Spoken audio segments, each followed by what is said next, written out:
전라북도 익산에 사는 이정숙 씨는 12년째 형과 말도 섞지 않습니다. 계기는 부모의 유산이었습니다. 어머니 병간호는 그녀가 다 했지만 형은 집문서를 들고 나타나 절반은 내 몫이라며 목소리를 높였습니다. 그날 이후 이정숙 씨는 가족이라는 단어 자체를 믿지 않습니다. 피는 섞였지만 마음은 완전히 남이 되었기 때문입니다. 오늘 영상은 이런 분들에게 드리는 이야기입니다.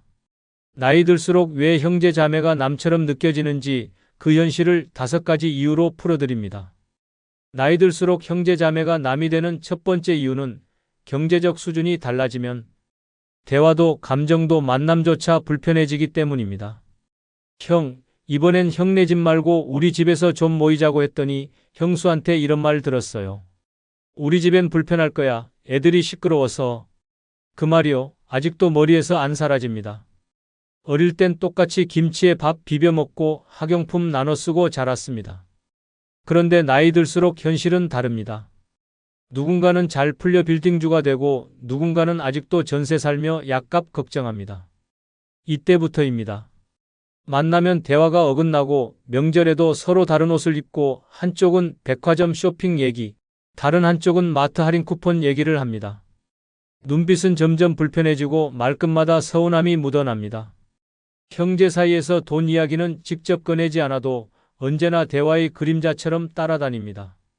특히 소득 차이가 벌어지고 삶의 질이 달라지면 상대가 무엇을 말하든 자랑처럼 들리고 자기 처지는 변명처럼 들립니다. 잘 사는 쪽은 무심코 요즘 주식이 재미없어라고 말하는데 듣는 쪽은 당신은 주식할 여유라도 있지라는 속생각이 치밀어 오릅니다. 이렇게 아무리 친한 형제라도 경제적 간극은 결국 마음의 간극으로 이어집니다. 서울 강동구에 사는 74세 윤정희 씨는 셋째 언니와 10년 가까이 연락을 끊었습니다. 셋째 언니는 40대의 사업에 성공해 강남에 아파트 2채를 보유했고 지금도 건물 월세로 여유로운 노후를 보내고 있습니다. 반면 윤 씨는 60이 넘어서까지 편의점 아르바이트를 전전하며 국민연금으로 겨우 생계를 유지하고 있었습니다. 그 차이는 명절 모임에서 적나라하게 드러났습니다. 처음엔 괜찮았습니다. 그런데 어느 순간부터 셋째 언니는 고급 음식만 준비했고 대화는 대부분 요즘은 해외 가도 사람들이 많아서 힘들다. 아들 내외가 제주도에 세컨드 하우스 알아보더라는 식으로 흘렀습니다. 윤 씨는 그저 조용히 밥만 먹다 돌아왔습니다. 그런데 어느 해 설날 언니가 웃으며 이런 말을 했습니다. 넌 아직도 월세 살아? 연금이라도 많으면 괜찮지? 그 말은 칼날이었습니다. 그날 이후 윤 씨는 모든 가족 모임을 거절했고 언니의 전화도 받지 않았습니다. 형제라도 저렇게 무심하게 우월감을 내비치면 더는 가족이 아니에요. 윤 씨는 지금까지도 나보다 돈 많은 사람은 있어도 나를 낮춰보는 가족은 없길 바랐는데라며 그 말을 잊지 못합니다. 이처럼 경제적 차이는 말투에, 눈빛에, 행동 하나하나에 스며듭니다. 아무리 숨기려 해도 사는 곳, 입는 옷, 자식 얘기에서 다 드러납니다. 그리고 그런 차이를 자꾸 마주하다 보면 자연스럽게 만남 자체를 피하게 됩니다. 굳이 나를 불편하게 만드는 자리에 왜 가야 하나, 언제까지 초라한 내 형편을 감춰야 하나라는 생각이 들고 그렇게 형제는 연락하지 않게 됩니다. 더 무서운 건 이 차이가 감정의 위계를 만든다는 점입니다. 돈이 많은 쪽은 은근히 판단자의 태도를 갖게 되고 없는 쪽은 자존심을 잃지 않으려 애씁니다. 조언도 충고도 아닌데 말이 상처가 됩니다. 넌 좀 더 일찍 준비했어야지. 그땐 땅이라도 하나 샀어야 했잖아 라는 말이 불쑥 나오면 듣는 쪽은 모욕감과 좌절을 느낍니다. 형제는 같은 시대를 살아왔어도 전혀 다른 삶을 살 수 있습니다. 그 다름을 받아들이지 못하고 돈을 기준으로 관계의 높낮이를 정하는 순간 그건 더 이상 가족이 아닙니다.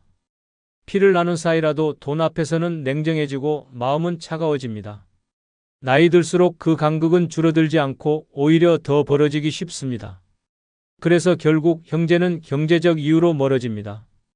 대화가 불편해지고 시선이 아프고 침묵이 익숙해지면 그건 이미 남입니다. 누구보다 가까운 사이였지만 돈 앞에선 누구보다 멀어지는 존재. 그것이 나이 든 형제 자매의 슬픈 현실입니다. 나이 들수록 형제 자매가 남이 되는 두 번째 이유는 부모의 돈이 남긴 건 유산이 아니라 평생 지울 수 없는 상처였기 때문입니다. 엄마 유언장이 없다고? 그럼 법대로 4등분하자. 내가 간병했다고? 그건 내가 한 거잖아. 그 집 엄마가 나 주신다고 했어. 너도 그 얘기 들었잖아. 부모가 살아계실 땐 몰랐습니다. 설마 돈 몇 푼 때문에 피를 나눈 사이가 틀어질 거라곤 상상도 못했습니다. 하지만 부모가 돌아가시고 집 한 채와 예금 통장 하나가 남는 순간 형제는 더 이상 형제가 아닙니다. 그 순간부터는 누가 얼마나 챙기고 누가 얼마나 덜 받았는지를 계산하는 이익의 관계로 바뀝니다. 형제니까 반씩하자는 말은 의외로 갈등의 시작입니다. 난 희생했는데 왜 똑같이 나눠? 라는 억울함과 법대로 하는 게 뭐가 문제냐는 뻔뻔함이 정면으로 충돌합니다. 특히 부모를 마지막까지 돌본 사람은 배신감이 더 큽니다. 평생 간병하고 병원 오가며 희생한 시간과 돈을 다른 형제는 단 한 번의 위로 없이 당연하게 무시합니다. 그건 내가 좋아서 한 거지 누가 시킨 것도 아니고라는 말은 날카로운 칼날이 되어 가슴을 찌릅니다. 정작 병원비 한 푼 보탠 적도 없는 사람이 상속 이야기엔 제일 먼저 나서며 목소리를 높입니다. 결국 한 사람은 울고 한 사람은 법을 들이밀며 등을 돌립니다. 이런 일은 남 얘기가 아닙니다. 전라도 광주에 사는 76세 박선자 씨도 그런 경험을 했습니다. 막내딸로서 아버지가 뇌졸중으로 쓰러지신 후 무려 9년간을 병간호했습니다. 형제 셋 중 유일하게 아버지 곁을 지키며 대소변을 받아냈고 요양보호사 급여와 병원비 대부분을 혼자 부담했습니다. 간병하며 본인 일도 포기했고 남편과의 갈등까지 겪으며 모든 걸 감내했습니다. 하지만 아버지가 세상을 떠나고 남은 건 서울 외곽의 27평짜리 아파트 한 채와 약간의 예금. 그제야 연락 없던 두 오빠가 나타났습니다. 장례식장에서는 위로의 말보다 집은 어떻게 나누자는 이야기가 먼저 나왔고 박 씨는 참다 못해 터뜨렸습니다. 당신들이 어디 있었는지 기억은 하냐고. 하지만 돌아온 건 그러니까 아버지가 유언장 남겼어야지라는 비정한 대답이었습니다. 이후 두 오빠는 변호사를 대동해 상속 절차를 요구했고 박 씨는 결국 집을 법대로 3등분한 후 연락을 끊었습니다. 그 일 이후 박 씨는 말합니다. 아버지 돌아가신 날보다 오빠들 말 한마디가 더 아팠어요. 돈이 무서운 게 아니라 피를 나눈 사람의 변한 얼굴이 더 무서웠어요. 명절도 생일도 제사도 없습니다. 카카오톡 친구 목록에서 오빠들 이름은 삭제됐고 가족이라는 단어는 더 이상 쓰지 않습니다. 이처럼 부모의 유산은 자식에게 축복이 아니라 전쟁의 씨앗이 되곤 합니다. 살아계실 땐 모릅니다. 그러나 막상 재산을 정리하려는 순간 그동안 감춰진 형제의 속마음이 드러납니다. 평소에 엄마가 나를 더 아꼈다. 그 돈은 원래 내가 받을 몫이었다는 주장들이 난무하며 감정은 회복 불가능한 지경에 이릅니다. 결국 남는 건 돈도 아니고 관계도 아닙니다. 오직 상처만이 평생 남습니다. 형제끼리 돈 문제로 싸우지 말자고 말은 하지만 현실은 정반대입니다. 사람은 가장 가까운 사이에서 가장 집요하게 따집니다. 멀쩡하던 형제가 돈 앞에서 등을 돌리고 수십 년간의 정은 재산 목록보다도 얕은 것으로 증명됩니다. 그때 그렇게 하지 말았어야 했다는 후회는 관계가 완전히 끊긴 뒤에야 찾아옵니다. 하지만 이미 늦었습니다. 형제 자매가 남이 되는 건 돈이 원인이 아닙니다. 돈 앞에서 드러나는 본심이 그 관계를 끊어버리는 겁니다. 그리고 그 본심을 보고 나면 다시는 예전처럼 돌아갈 수 없습니다. 피보다 무서운 건 이익을 따지는 눈빛입니다. 그 눈빛을 한번 보고 나면 아무리 가까웠던 사이도 결국 남이 될 수밖에 없습니다. 그러니 기억하십시오. 부모의 마지막이 당신 형제의 마지막이 될 수 있다는 것을. 나이 들수록 형제 자매가 남이 되는 세 번째 이유는 같은 부모 밑에서 자랐어도 결국은 전혀 다른 세상을 살아왔기 때문입니다. 어릴 땐 그렇게 잘 맞았는데 왜 대화가 이렇게 불편하지? 같은 말을 해도 저 사람은 왜 저렇게 듣지? 더는 형제랑 말 섞고 싶지 않다. 이런 생각 해보신 적 있으신가요? 그렇다면 당신은 이미 느끼셨을 겁니다. 형제 자매라는 관계는 나이가 들수록 편한 가족이 아니라 말이 통하지 않는 타인으로 변해간다는 사실을요. 어릴 땐 같은 방을 쓰고 같은 밥을 먹고 자랐습니다. 그때는 마음만 통하면 세상을 다 가진 듯 했습니다. 하지만 나이가 들고 각자의 삶을 살아가다 보면 생각도 바뀌고 말투도 바뀌고 가치관은 아예 다른 방향으로 흘러갑니다. 결국 그 차이가 대화의 단절로 이어지고 관계의 해체로 이어집니다. 특히 요즘 같은 시대에는 그 간극이 더욱 커집니다. 형은 지방에서 평생 농사만 지었고 동생은 서울에서 회사 생활을 하며 살았다면 그 둘은 살아온 방식, 바라보는 시선, 심지어 사용하는 언어조차 다릅니다. 요즘은 다 그렇게 살아라는 말을 던진 쪽은 아무 의도 없었지만 듣는 쪽은 나를 무시하나? 라는 감정을 느낍니다. 이런 오해가 쌓이면 명절 밥상에서도 눈치가 오가고 대화는 늘 겉돌며 결국엔 아무 말도 하지 않는 사이가 되어버립니다. 부산 사상구에 사는 73세 박성우 씨는 여동생과의 관계가 소원해진 지 8년째입니다. 과거에는 일주일에 한 번은 전화하며 서로의 안부를 챙겼고 딸아이 결혼식에도 함께 손을 맞잡고 입장했습니다. 그런데 어느 날 박 씨가 자식 문제로 힘들어하고 있다는 소식을 들은 여동생이 지나가는 말로 이런 얘기를 했습니다. 오빠가 너무 부드럽게 키워서 그래. 내 아들은 군대 다녀오고 정신이 달라졌거든. 말은 짧았지만 마음은 무너졌습니다. 박 씨는 딸의 우울증과 취업 실패로 밤마다 눈물로 베개를 적시고 있었습니다. 그런 상황을 알고 있으면서도 자식 키운 방식까지 비교하며 던진 그 말이 가시처럼 가슴에 박혔습니다. 이후 전화는 끊겼고 카카오톡은 일시으로만 이어졌습니다. 결국 박 씨는 여동생에게 이젠 우리 그냥 거리 좀 두고 살자라는 문자를 보냈고 그 말 이후로 두 사람은 서로의 삶에서 완전히 사라졌습니다. 박 씨는 이렇게 말합니다. 가족은 그래서 더 조심해야 하는 것 같아요. 남보다 더 잘 알고 있다고 생각해서 말을 쉽게 하는데 그 말들이 더 깊이 박혀요. 그리고 다르게 살아온 만큼 같은 말도 다르게 들리는 법이에요. 형제 자매가 남이 되는 건 갈등이나 싸움 때문이 아닙니다. 공감이 사라졌기 때문입니다. 같은 경험을 했던 시절은 아주 잠깐이고 그 후로 수십 년을 각자 다른 환경, 다른 방식, 다른 가치관 속에서 살아갑니다.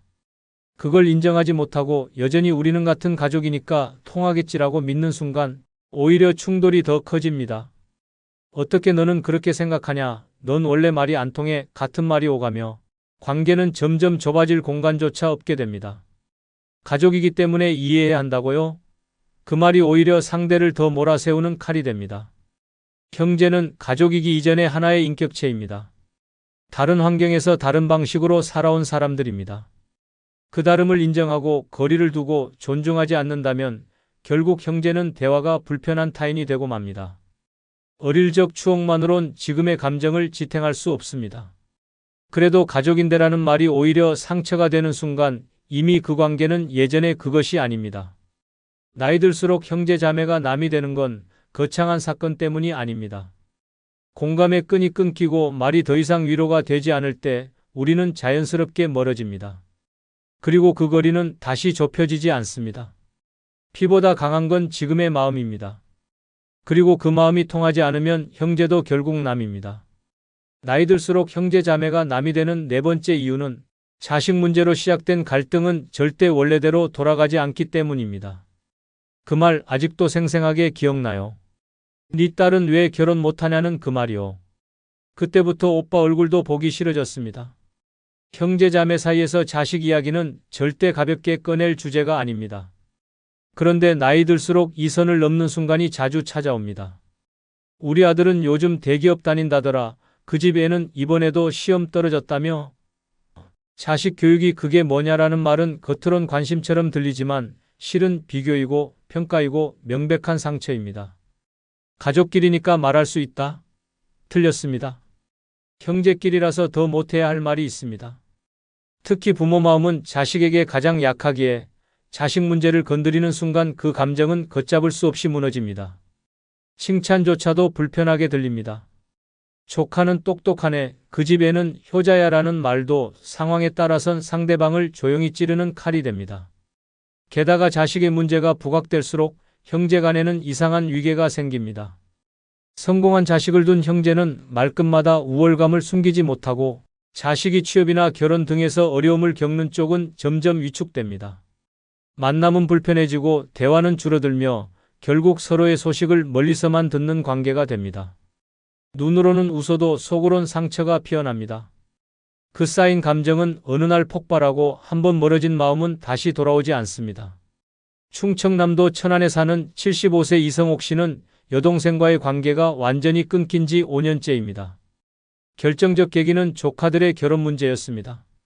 이 씨의 아들은 40대 초반이 되도록 결혼을 하지 않았고 여동생은 이런 말을 했습니다. 요즘은 연애도 능력인데 애가 너무 소극적이야. 오빠가 너무 엄하게 키운 거 아니야?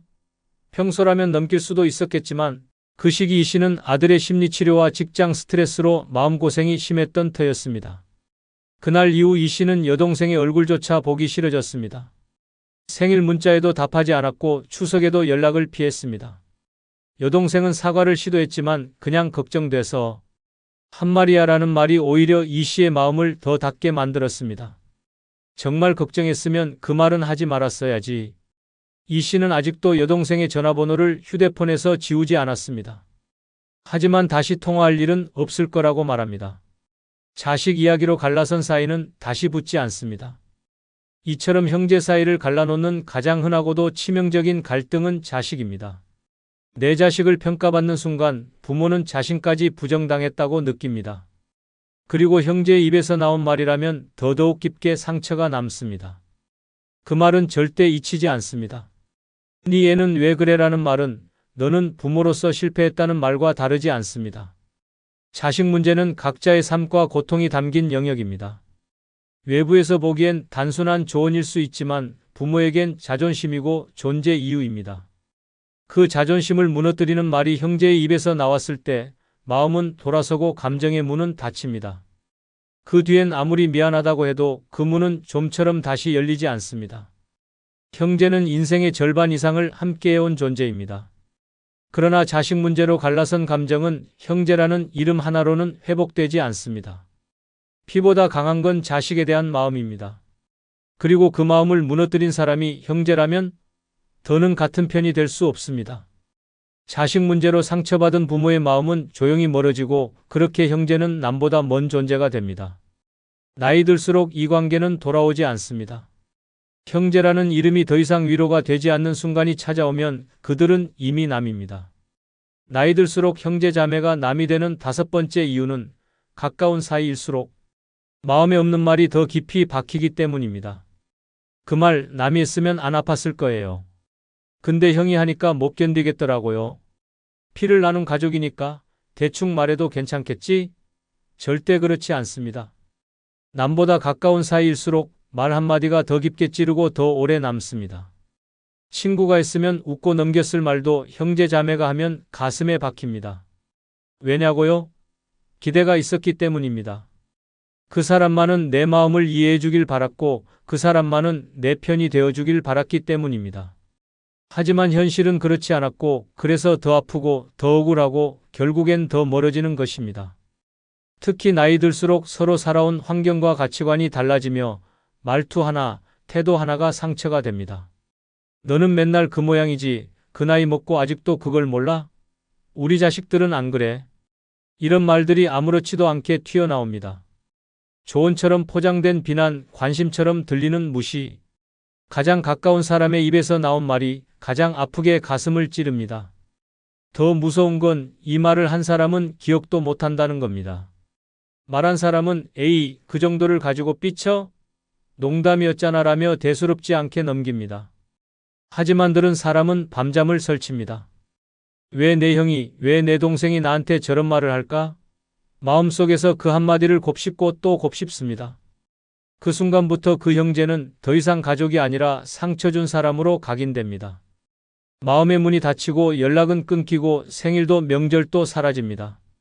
경상북도 구미에 사는 77세 김연아 씨는 오빠가 둘, 여동생이 하나 있습니다. 큰오빠와는 연락이 끊긴 지 12년이 넘었습니다. 결정적인 계기는 사소한 말 한마디였습니다. 김 씨의 딸이 이혼한 사실을 알게 된 큰오빠가 식사 자리에서 그 애는 어릴 때부터 남자복이 없더라라고 말한 겁니다. 모두가 웃으며 넘기려 했지만 김 씨는 순간 숨이 막히는 듯한 기분을 느꼈습니다. 오빠니까, 가족이니까 더 아팠습니다. 그날 이후 김 씨는 오빠와의 연락을 피했습니다. 몇 차례 사과 비슷한 말도 있었지만 그걸 아직도 마음에 두고 있냐는 말이 더 큰 상처가 됐습니다. 결국 김 씨는 큰오빠를 모든 가족 모임에서 제외했습니다. 조카 결혼식에도 가지 않았고 병문안도 거절했습니다. 김 씨는 말합니다. 이혼한 것도 힘든데 오빠 입에서 그런 말이 나올 줄은 몰랐어요. 남이 그랬으면 참았겠죠. 근데 오빠였으니까 내 심장이 무너졌어요. 지금도 김 씨는 설이나 추석에 전화기만 쳐다봅니다. 연락이 올까 싶어 기대는 하지만 마음속 한켠에서는 다신 보고 싶지 않다는 감정도 공존합니다. 그 말 하나가 아직도 떠나지 않아요. 웃으며 내 가족을 무너뜨렸다는 게 제일 괘씸해요. 이처럼 형제 자매 사이의 말은 감정의 칼날입니다. 어린 시절부터 알고 지낸 사이이기에 어디가 약한지 어디를 찌르면 무너지는지 누구보다 잘 압니다. 그래서 더 무심하게 말하고 그래서 더 깊이 상처가 남습니다. 그리고 그 상처는 회복되지 않습니다. 그냥 흉터가 아니라 관계 자체를 끊어버리는 절단선이 됩니다. 형제 자매는 가까운 사이입니다. 그래서 더 말에 조심해야 하고 더 배려가 필요합니다. 하지만 나이 들수록 사람들은 말의 무게를 잊어버립니다. 내가 누군데라는 착각에 빠져 상대의 감정을 짓밟는 말을 쉽게 던집니다. 그러고는 있습니다. 하지만 들은 사람은 잊지 못합니다. 결국 형제 자매가 남이 되는 건 바로 그 한마디에서 시작됩니다. 피보다 깊은 상처는 가까운 사람의 무심한 말에서 비롯됩니다. 그리고 그 말은 늙어서도 마음을 병들게 합니다. 어릴 땐 그렇게 끈끈하던 사이였는데 지금은 연락 한 통도 없습니다. 같은 부모 밑에서 자랐지만 이제는 얼굴 보는 게 불편합니다. 가족이라 믿었는데 오히려 가장 깊은 상처를 남긴 게 형제였습니다. 명절도 제사도 부모 장례도 끝나고 나면 남는 건 감정의 틈뿐. 모든 형제 자매가 그런 건 아닙니다. 하지만 상처받은 사람에겐 그 피가 더 아프게 느껴집니다. 이 영상은 그런 분들을 위한 이야기입니다. 늙어 왜 형제 자매가 남처럼 느껴지는지 그 진짜 5가지 이유로 말씀드리겠습니다. 구독, 좋아요, 알림 설정하시면 시작하겠습니다. 늙어 형제 자매가 남이 되는 첫 번째 이유는 부모, 봉양 문제로 남는 건 희생한 사람의 억울함과 갈등뿐이기 때문입니다. 당신들 다 어디 있었어? 아버지 요양병원에 누가 몇 번이나 왔는지 알아? 간병비는 왜 나만 냈는데 이제 와서 왜 상속 얘기부터 꺼내는데? 이 말 당신도 혹시 가슴속에서 꺼내고 싶었던 적 있습니까? 형제 자매가 남이 되는 건 어느 날 갑자기 시작되지 않습니다. 가장 먼저 금이 가는 순간은 부모님이 병들어 누우셨을 때입니다. 한 사람은 어깨를 짓누르는 현실을 감당하고 다른 형제들은 바쁘다, 애들 키우느라 힘들다며 멀어집니다. 그렇게 한 사람에게 모든 부담이 쏠립니다. 간병, 병원 수발, 병원비, 돌봄. 형제는 많아도 손 내미는 사람은 없습니다. 처음엔 이해하려 했습니다. 그러나 시간이 흐르고 부모의 마지막이 다가오면 얘기는 달라집니다. 형제들 중 아무것도 하지 않았던 사람이 나타나 어머니 집은 어떻게 나눌 건데? 라는 말부터 꺼냅니다. 그때부터입니다. 묻어뒀던 분노와 상처가 터져 나옵니다. 그동안 내가 어떻게 살았는데 지금 그 말이 나와? 엄마가 아플 땐 오지도 않더니 집값 오르니 달려오냐? 가족이라는 이름은 사라지고 감정의 칼날만 남습니다. 아무리 형제라도 아니 형제이기 때문에 더 참을 수 없는 겁니다. 피를 나눴기에 기대가 있었고 기대가 있었기에 실망은 더 깊습니다. 실제로 서울 은평구에 사는 78세 정정자 씨는 10년 넘게 아버지를 혼자 돌봤습니다. 큰오빠는 지방에 살고 있다는 이유로, 여동생은 자식 결혼 문제로 바쁘다는 이유로 발길을 끊었습니다. 정 씨는 낮엔 일하고 밤엔 아버지를 간호했습니다. 치매가 심해지자 대소변을 받아내고 병원 가는 길에 아버지가 사람들 앞에서 옷을 벗는 창피도 겪었습니다. 하지만 누구 하나 곁에 없었습니다. 아버지가 세상을 떠난 후 문제는 바로 찾아왔습니다. 장례가 끝나기도 전에 큰오빠가 말했습니다. 우리도 유산 받을 권리는 있으니까 절차는 공정하게 하자. 그 말 한마디에 정 씨는 입술을 깨물었습니다. 간병비, 요양비, 병원비 총 8년간 1억이 넘게 들었지만 형제들은 모른 척 했습니다. 심지어 여동생은 그건 내가 한 거지 우리가 시킨 건 아니잖아라고 말했습니다. 정 씨는 그 자리에서 일어나 말했습니다. 앞으로 내 인생에서 너희는 없다. 지금은 명절에도 모이지 않습니다. 조카 결혼식도 형제 생일도 외면합니다. 정 씨는 말합니다. 사람이 아니라 내가 봉이었어요. 부모님이 돌아가신 후 남은 건 형제도 아니고 유산도 아니고 그저 내 마음속 상처뿐이에요. 이처럼 부모 봉양 문제는 형제 사이의 민낯을 드러냅니다. 누구는 묵묵히 헌신하고 누구는 거리만 둡니다. 그리고 그 뒤엔 누구도 알아주지 않는 외로움과 억울함만 남습니다. 형제니까 당연히 도와줄 줄 알았다는 기대는 깨지고 그래도 나중엔 고마워하겠지라는 희망은 무너집니다. 결국 그 기대와 희망이 부서진 자리엔 가족보다 더 낯선 관계만 남습니다. 형제는 함께 부모를 보내야 할 사람입니다. 그러나 현실은 그렇지 않습니다. 부모를 간병할 때는 외면하다가 돌아가시고 나면 계산기를 두드리는 이기심이 드러납니다. 그렇게 형제자매는 감정의 균열 속에서 영영 돌아오지 못합니다. 나이 들수록 깨닫게 됩니다. 가족이라는 이름 아래에서도 진짜 가족은 끝까지 곁을 지켜준 사람뿐이라는 걸, 그리고 나머지는 결국 남보다도 멀어진다는 걸 말입니다. 늙어 형제자매가 남이 되는 두 번째 이유는 평소엔 아무 연락 없다가 경조사 때만 연락이 올 때입니다. 엄마 기일엔 전화 한 통 없더니 조카 결혼식 청첩장은 바로 보내더라. 내 병원 입원 때는 소식도 없더니 상가집엔 꼭 나타나서 인사만 하더라. 이런 감정 한 번쯤 느껴보신 적 있을 겁니다. 한때 그렇게 가깝던 형제 자매였지만 어느 순간부터 이럴 때만 연락하는 사이가 됩니다. 평소엔 안부 인사도 없고 아플 때도 모릅니다. 그런데 누가 돌아가셨다, 결혼한다, 환갑잔치다 싶으면 잘 지냈냐는 말과 함께 메시지가 날아옵니다. 말은 반갑다고 하지만 그 안에 담긴 건 진심이 아니라 의무감일 뿐입니다. 그 순간 느껴집니다. 아, 이 사람은 내 인생의 실제 관계가 아니라 예식장에 필요한 얼굴일 뿐이라는 것을요. 자주 못 보더라도 진심이 있다면 괜찮습니다. 하지만 필요할 때만 연락하고 끝나면 곧장 다시 침묵. 이런 형제 자매의 태도는 마음에 깊은 이물감을 남깁니다. 내가 이런 존재였나? 라는 씁쓸한 물음표가 마음에 박힙니다. 서울 강서구에 사는 75세 최영희 씨는 둘째 동생과 7년째 연락을 끊고 살고 있습니다. 결정적인 계기는 장남의 결혼식이었습니다. 평소에는 명절에도 연락이 없던 동생이 아들이 결혼한다며 청첩장을 들고 나타났습니다. 언니, 그동안 너무 연락 못 드렸어요. 근데 아들 결혼식엔 꼭 와줘야 해요. 얼굴 가득 미소를 짓고 있었지만 최 씨는 속이 울렁거렸습니다. 그 자리에서 최 씨는 말없이 청첩장을 받아들고 참석 여부에 대해 아무 말도 하지 않았습니다. 하지만 마음속은 이미 결정이 나 있었습니다. 이 사람은 이제 내 동생이 아니다. 3년 전 최 씨가 허리 수술을 받고 입원했을 때 동생은 전화 한 통 없었습니다.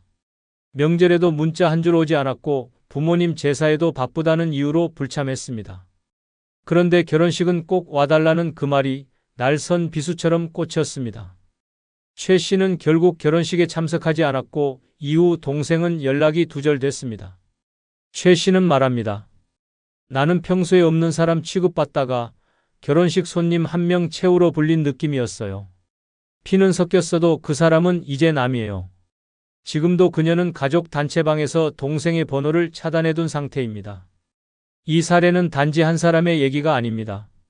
실제로 많은 사람들이 형제 자매와의 관계에서 이런 씁쓸한 감정을 겪습니다. 평소엔 무소식, 무관심, 무존재. 그러다 갑자기 상가집이나 결혼식에서 오랜만이네라는 인사와 함께 나타나면 그 위선적인 얼굴이 더욱 멀게만 느껴집니다. 이런 관계는 더 이상 가족이라 부르기 어렵습니다.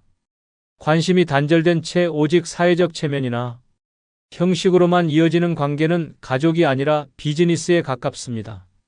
나이 들수록 진짜 가족은 자주 보지 않아도 서로의 삶에 관심을 갖는 사람이어야 합니다. 하지만 경조사 때만 나타나는 형제는 오히려 남보다 더 큰 공허함을 안겨줍니다. 가장 슬픈 건 그런 연락조차 점점 사라진다는 겁니다. 마지막 인사는 장례식장일 수도 있습니다. 그마저도 우리 서로 너무 오래 멀어졌지라는 말 한마디로 끝나버립니다. 그리고 그 이후엔 정말로 남이 됩니다. 마음이 끊긴 형제는 한때의 추억만 남기고 내 삶에서 조용히 사라집니다. 나이 들수록 우리는 알게 됩니다. 진짜 가족은 경조사 때만 찾는 사람이 아니라 평소에 내 안부를 궁금해하는 사람이라는 걸. 그리고 그 사람이 아니라면 피를 나눴어도 남입니다. 그 어떤 사연보다 아프고 그 어떤 이별보다 조용한 관계의 끝. 그것이 형제 자매가 남이 되는 마지막 모습입니다. 늙어 형제 자매가 남이 되는 세 번째 이유는 어릴 적 서운함을 여전히 품고 있기 때문입니다. 그때 왜 나만 시장에 안 데려갔는지 아직도 기억나요. 새 옷은 늘 언니가 먼저였고 나는 물려입기만 했어요. 엄마가 아플 때 언니는 자고 있었고 난 밤새 물수건 갈았어요. 이게 무슨 유치한 감정이냐고요? 아닙니다. 어릴 적 서운함은 절대 사라지지 않습니다. 사소해 보이는 기억일수록 더 오래 남아 마음속을 찌릅니다. 그리고 그 감정은 나이 들어 형제 자매를 만날 때마다 조용히 올라옵니다. 겉으로는 웃고 있지만 속으론 여전히 그때의 서러움을 끌어안고 있는 것입니다. 형제 사이가 어릴 땐 자연스러웠습니다. 하지만 각자 다른 방식으로 사랑받고 각자 다른 위치에서 성장하며 쌓인 감정은 결코 똑같지 않았습니다. 특히 마지는 책임감과 부담감, 막내는 응석과 자유, 중간은 소외감이라는 고정된 틀이 형성됩니다. 이런 차별 아닌 차별이 반복되면 마음속에 나는 늘 덜 사랑받았다는 인식이 자리 잡습니다. 그리고 이 감정은 성인이 된 이후에도 형제를 대할 때 무의식적으로 영향을 줍니다. 대구 수성구에 사는 75세 김혜순 씨는 세 자매 중 둘째입니다. 평생을 조용히 살아온 그녀는 큰 언니와 말도 섞지 않은 지 15년이 넘었습니다.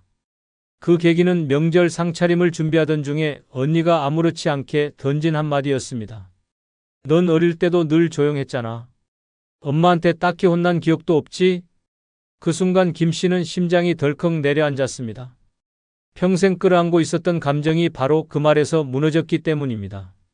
그녀는 어릴 적부터 항상 중간이었습니다.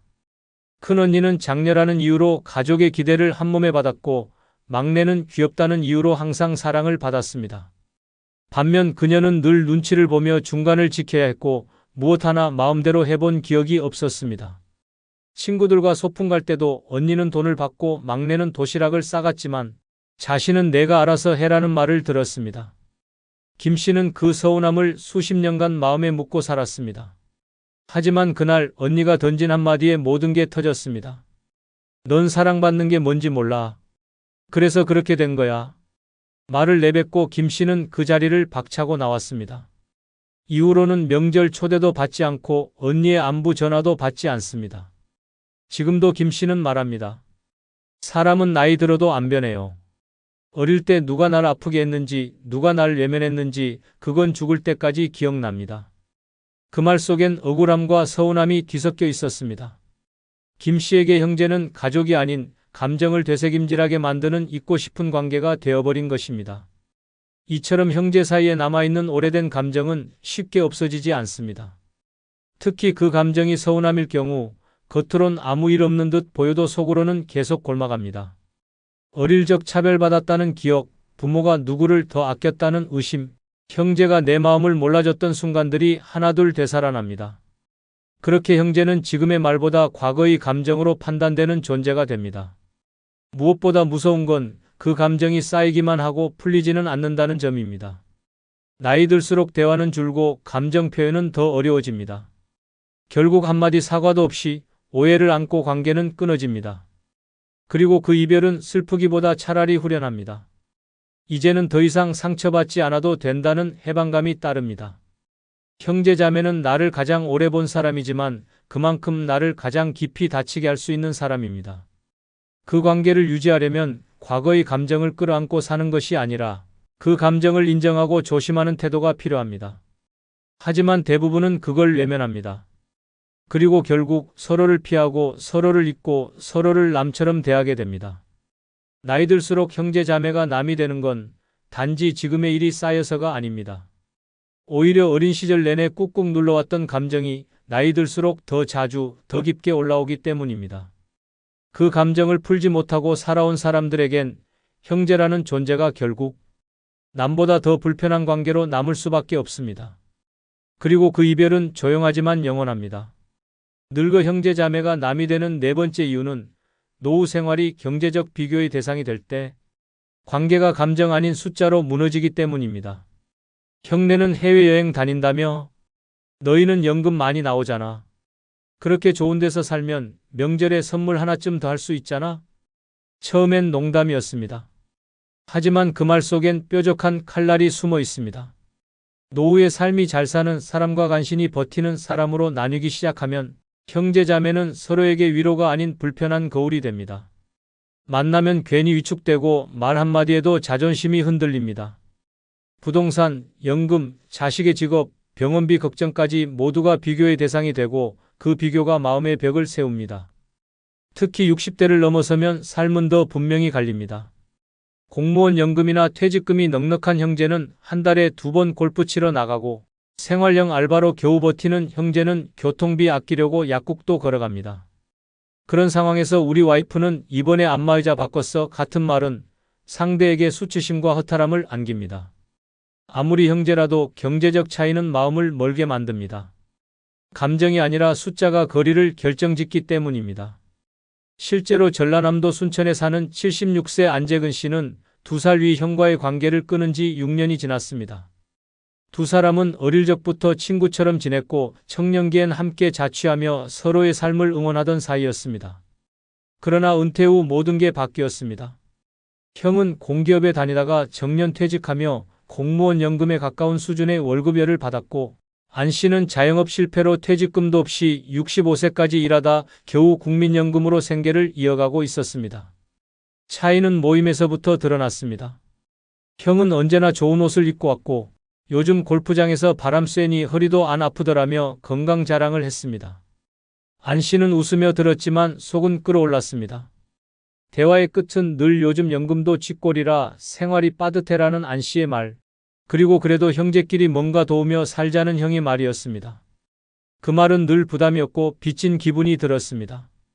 결정적인 사건은 명절 때 일어났습니다. 형이 가족 모임에서 아들 이야기를 꺼내며 이렇게 말했습니다. 우리 애는 이번에 벤츠 뽑았대. 그런데 재근이 내 아들은 요즘 뭐해? 그 순간 안 씨는 수저를 내려놓았습니다. 가슴이 찢어지는 기분이었습니다. 그의 아들은 회사를 다녀 구조조정을 당한 후 3년째 백수였고 우울증 약을 복용 중이었습니다. 그걸 알면서도 아니 알기에 일부러 꺼낸 말 같았습니다. 그날 이후 안 씨는 모든 가족 모임을 끊었습니다.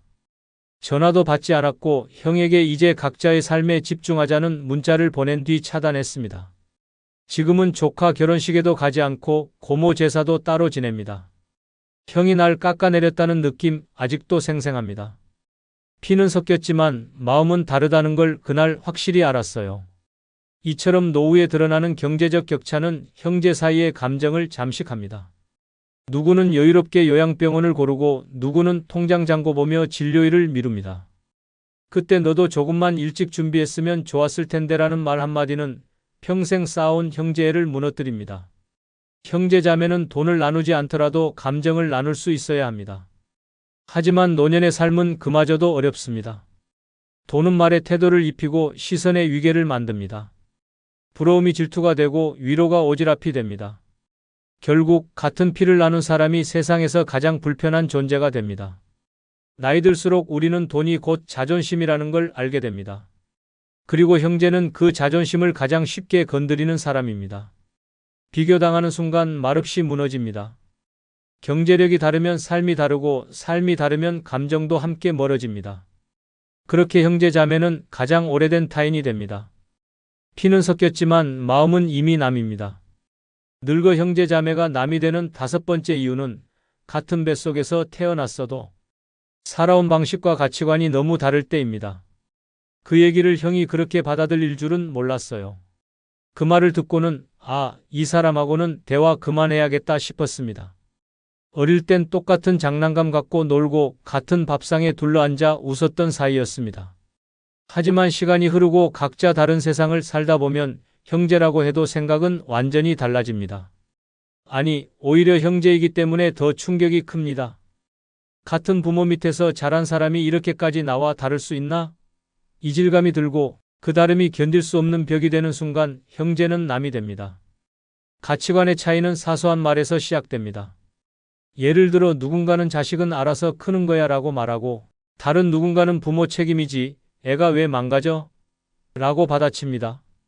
정치, 돈, 결혼관, 노후관 대화 주제가 뭐든 결국은 서로를 평가하고 비난하는 결론에 도달합니다. 넌 너무 꽉 막혔어. 너야말로 철없는 소리 좀 그만해. 같은 말이 오갈 때 더 이상 형제가 아닙니다. 감정은 다치고 관계는 멈춥니다. 강원도 원주에 사는 72세 문병기 씨는 동생과 10년째 연락을 끊고 삽니다. 두 사람은 어릴 적엔 무척 친했습니다. 함께 공장도 다니고 부모님 돌아가신 뒤 재산도 크게 다툼 없이 나눴습니다. 그런데 문제는 자식과 노후에 대한 생각에서부터 시작됐습니다. 문 씨는 검소하게 살며 자식에게 절대 부담 주지 않는 삶을 선택했고, 동생은 반대로 자식이 늙은 부모도 책임져야 한다는 입장이었습니다. 처음엔 의견 차이 정도였습니다. 그런데 어느 날 동생이 말했습니다. 형이 그렇게 살아서 조카들도 형을 안 챙기는 거야. 자식은 부모가 휘어잡아야지. 그 말에 문 씨는 얼굴이 붉어졌습니다. 말투, 눈빛, 목소리까지 다 싸늘했습니다. 자식들이 명절에도 연락하지 않는 게 자신의 삶 때문이라는 비난처럼 들렸고, 감정은 걷잡을 수 없이 무너졌습니다. 이후로도 자잘한 가치관 충돌은 이어졌습니다. 문 씨는 기초연금을 받으면서도 소박하게 사는 걸 자랑스러워했지만, 동생은 늘 그렇게 살아서 뭘 남기겠냐고 비아냥댔습니다. 어느 날 문 씨가 이렇게 말했습니다. 넌 왜 대화가 다 훈수야? 그날 이후 문 씨는 동생의 전화를 받지 않았고 지금까지도 연락은 없습니다. 문 씨는 말합니다. 내가 틀렸는지 맞았는지는 중요하지 않아요. 중요한 건 내 방식대로 살고 싶다는 걸 이해하지 못한 그 사람 태도였어요.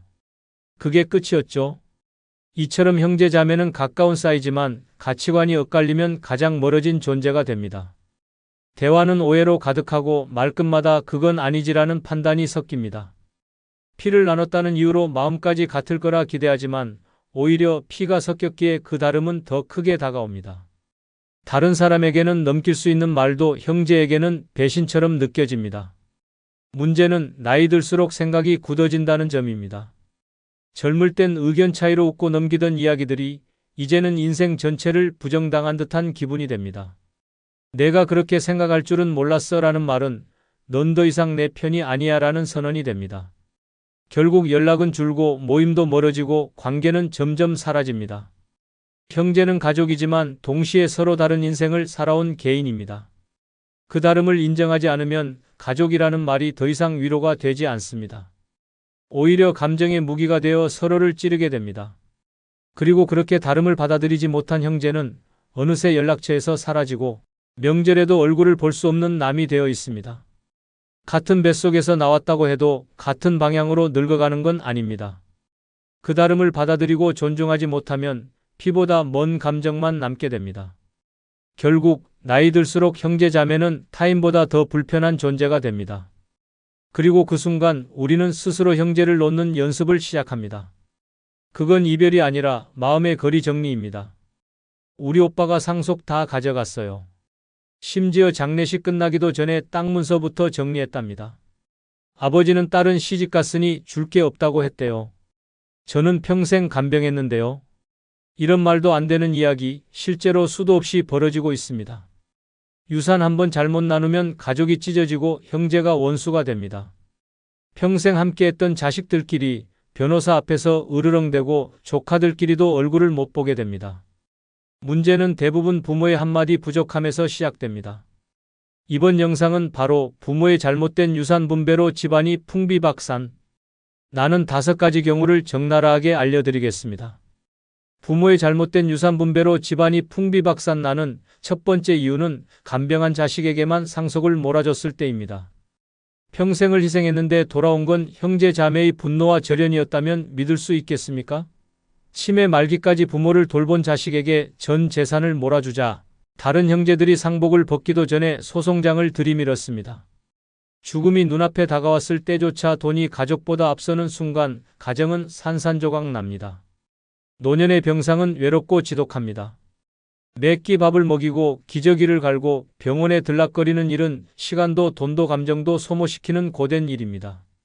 그래서 많은 부모들이 이렇게 말합니다. 얘가 날 가장 많이 돌봤으니 당연히 이 아이에게 주겠다. 하지만 상속은 감정이 아닌 제도이고 형제 간 관계는 돈 앞에서 무너지는 종이 다리일 뿐입니다. 간병의 고마움을 인정하고 싶은 부모의 마음은 이해됩니다. 그러나 나머지 자식들이 볼 때 너무 지나치게 몰아줬다는 판단이 들면 그 순간부터 가정은 전쟁터로 바뀝니다. 한 사람은 이게 당연하다고 믿고 다른 사람들은 배신당했다고 느낍니다. 상속장이 공개되는 순간 형제 자매는 더 이상 가족이 아닙니다. 원수보다 더한 사이가 되는 겁니다. 실제로 이런 일이 있었습니다. 전라남도 광양에 사는 김현숙 씨는 어머니가 치매 판정을 받고 8년 동안 홀로 간병을 해왔습니다. 큰오빠는 해외에, 둘째 오빠는 서울에서 가정을 꾸리고 살았기에 모든 간병은 김 씨 몫이었습니다. 요양보호사 자격증까지 따서 어머니 곁을 지켰고 생계를 위해 작은 반찬 가게를 운영하며 병원비와 생활비를 감당했습니다. 어머니는 평생 모은 전 재산인 시골 땅과 주택을 김 씨에게 유언으로 남겼습니다. 공증까지 마친 뒤였습니다. 그런데 장례식이 끝난 다음 날 두 오빠가 찾아와 이렇게 말했습니다. 우리한테 한 푼도 없다니 그게 말이 되냐? 내가 어머니를 돌봤다고 해도 이건 도리가 아니지 않냐? 김 씨는 어머니가 남긴 유언장을 보여주며 말했습니다. 어머니 뜻이었다. 간병한 내가 가져가는 게 당연하지 않냐. 그러자 큰오빠는 무표정하게 말했습니다. 그럼 법대로 하자. 그날 이후 김 씨는 가족과 연락을 끊었습니다. 서울에서 소송장이 날아왔고 유류분 청구가 시작됐습니다. 형제의 카카오톡 단체방은 해체됐고 조카 결혼식에도 부르지 않았습니다. 김 씨는 말합니다. 그렇게까지 욕심을 부릴 줄은 몰랐다. 나는 가족을 지켰다고 생각했는데 그들은 돈을 지키려고 했던 것 같다. 이 사례에서 드러나듯 상속은 누가 얼마나 돌봤는가 보다 누가 배제됐는가에 초점이 맞춰집니다. 돌봄의 정당함이 아무리 커도 나머지 자식들의 박탈감을 무시하면 그건 새로운 분노를 심는 일이 됩니다. 자식을 차별해서 키우면 원망이 생기듯 유산을 한쪽에만 몰아주면 불화가 생깁니다. 부모의 뜻이었든 자식의 희생 때문이든 남은 자식이 억울함을 느끼는 순간 가족은 끝입니다. 그때부터 그들은 서로를 형제가 아닌 상대로 보기 시작합니다. 소송이 시작되고 악감정은 대를 이어갑니다. 손주들끼리까지 원수처럼 지내게 되는 겁니다. 상속은 공평하게 하되 돌봄에 대한 보상은 생전에 따로 주는 방식이 가장 현명합니다. 예를 들어 간병을 해준 자식에게는 매달 용돈이나 명예 이전으로 실질적인 도움을 주되 유산 자체는 객관적인 기준으로 나누는 겁니다. 그렇게 해야 억울함이 사라지고 가족 간의 신뢰도 유지됩니다. 가정을 지키려 했던 부모의 선택이 오히려 가정을 박살내는 도화선이 되는 경우가 적지 않습니다. 돌봄에 대한 보상은 살아있을 때 하십시오. 죽은 뒤에 몰아주는 상속은 선물이 아니라 폭탄입니다. 부모의 잘못된 유산 분배로 집안이 풍비박산. 나는 두 번째 이유는 가족회의 한 번 없이 혼자 일방적으로 유언장을 작성했을 때입니다. 자식들 몰래 유언장을 쓴 부모, 남긴 건 평생 쌓아온 재산이 아니라 형제의 분열과 분노였습니다. 아무 말 없이 혼자 판단하고 혼자 정리하고 혼자 남긴 결정. 그 종이 한 장이 가정을 산산조각 냈습니다. 무언의 침묵으로 남긴 그 한마디, 나는 이 아이에게만 주겠다는 메시지가 가족의 관계를 영원히 끊어놓았습니다. 자식들은 부모의 선택을 존중하고 싶어 합니다. 하지만 동시에 알고 싶어도 합니다. 무엇을 어떻게, 왜 그렇게 정했는지를 말 한마디라도 들었더라면 억울함이 그리 크지는 않았을 것입니다. 그러나 가족 간의 대화 없이 일방적으로 내려진 결정은 상처로 남습니다. 유산보다 더 깊은 감정의 상처, 그것이 진짜 문제입니다. 죽기 전 단 한 번의 회의만 있었더라면 상속을 두고 싸우지 않았을 겁니다. 부모가 한자리에 앉혀놓고 이런 생각으로 이렇게 정했다고 말해줬다면 모두가 이해하진 않아도 납득은 했을 겁니다.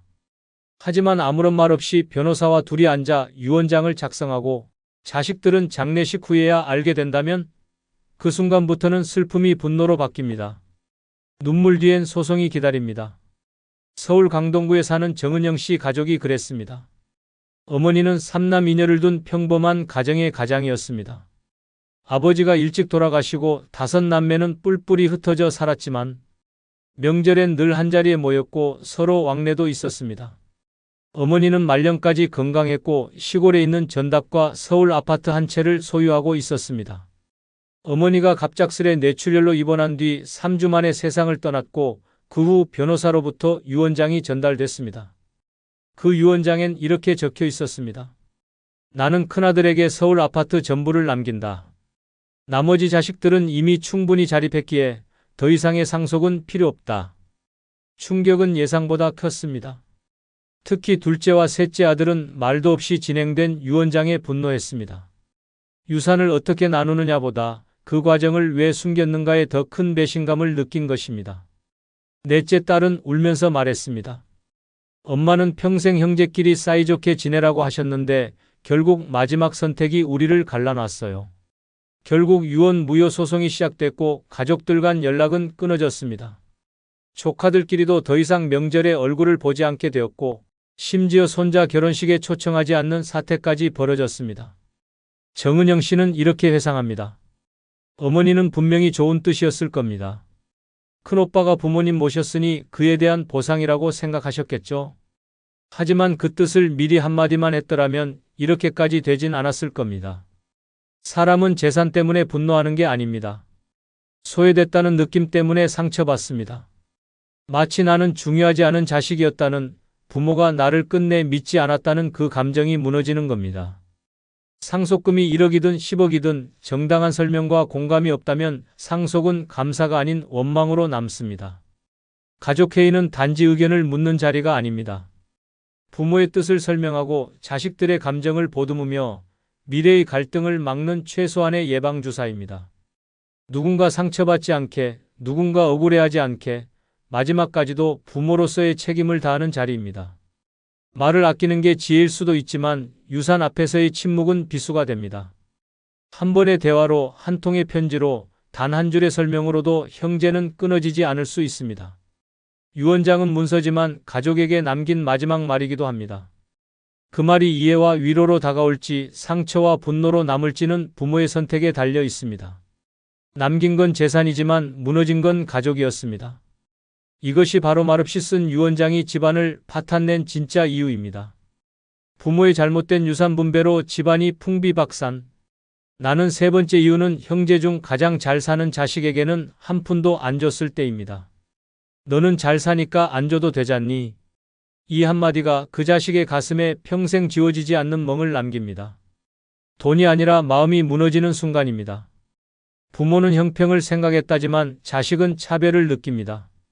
형제 중 가장 잘난 자식이라며 칭찬하던 부모가 마지막 순간에는 넌 이미 충분하다며 철저히 배제했습니다. 그 말이 남긴 건 억울함, 소외감, 그리고 끊어진 가족관계뿐이었습니다. 많은 부모들이 이런 생각을 합니다. 돈 없고 힘든 자식에게 더 줘야지. 잘 사는 애는 안 줘도 알아서 살잖아. 그 생각이 틀린 건 아닙니다. 그러나 유산은 필요가 아니라 관계입니다.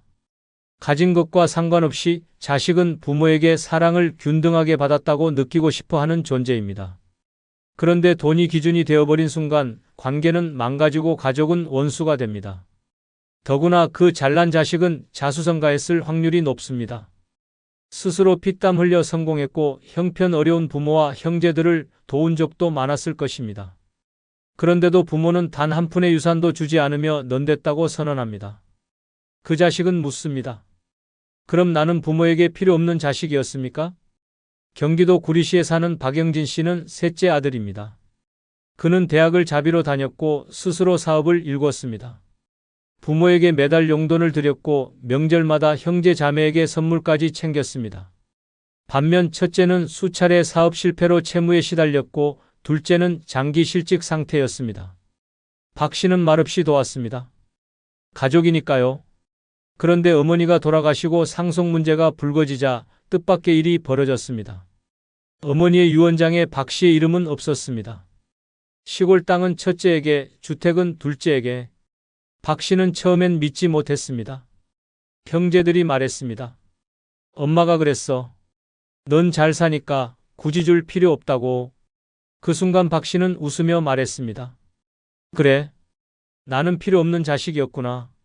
형제들은 그래도 내가 낫지 않냐며 오히려 위로하려 했지만 박 씨는 조용히 손절을 선언했습니다. 이후 명절에도 얼굴을 보이지 않았고 부모 제사도 따로 지냈습니다. 형제들은 뒤늦게 연락을 시도했지만 돌아온 건 차가운 문자 한 통이었습니다. 더 이상 가족이라 생각하지 마십시오. 이 사건 이후 형제는 서로 연락을 끊었습니다. 조카 결혼식에도 부모 제사에도 박 씨는 나타나지 않았습니다. 수십 년을 함께한 가족이 단 하나의 유산 분배로 산산조각이 난 것입니다. 박 씨는 이렇게 말합니다. 돈이 문제가 아니었습니다. 왜 나만 아들 취급을 못 받았는지가 그게 더 괴로웠습니다. 가장 잘 나간다는 이유로 배제당한 자식은 사랑이 아니라 계산의 대상이 되었다고 느낍니다. 넌 알아서 살아라는 말은 칭찬이 아니라 소외입니다. 유산은 금액이 아니라 감정입니다. 아무리 작은 액수라도 너도 내 자식이라는 상징이 담겨야 합니다. 그것이 없으면 상처로 남습니다. 유산을 형편 따라 나누고 싶다면 반드시 당사자와의 합의가 있어야 합니다. 내가 이해해주면 좋겠다는 설명이 있어야 합니다.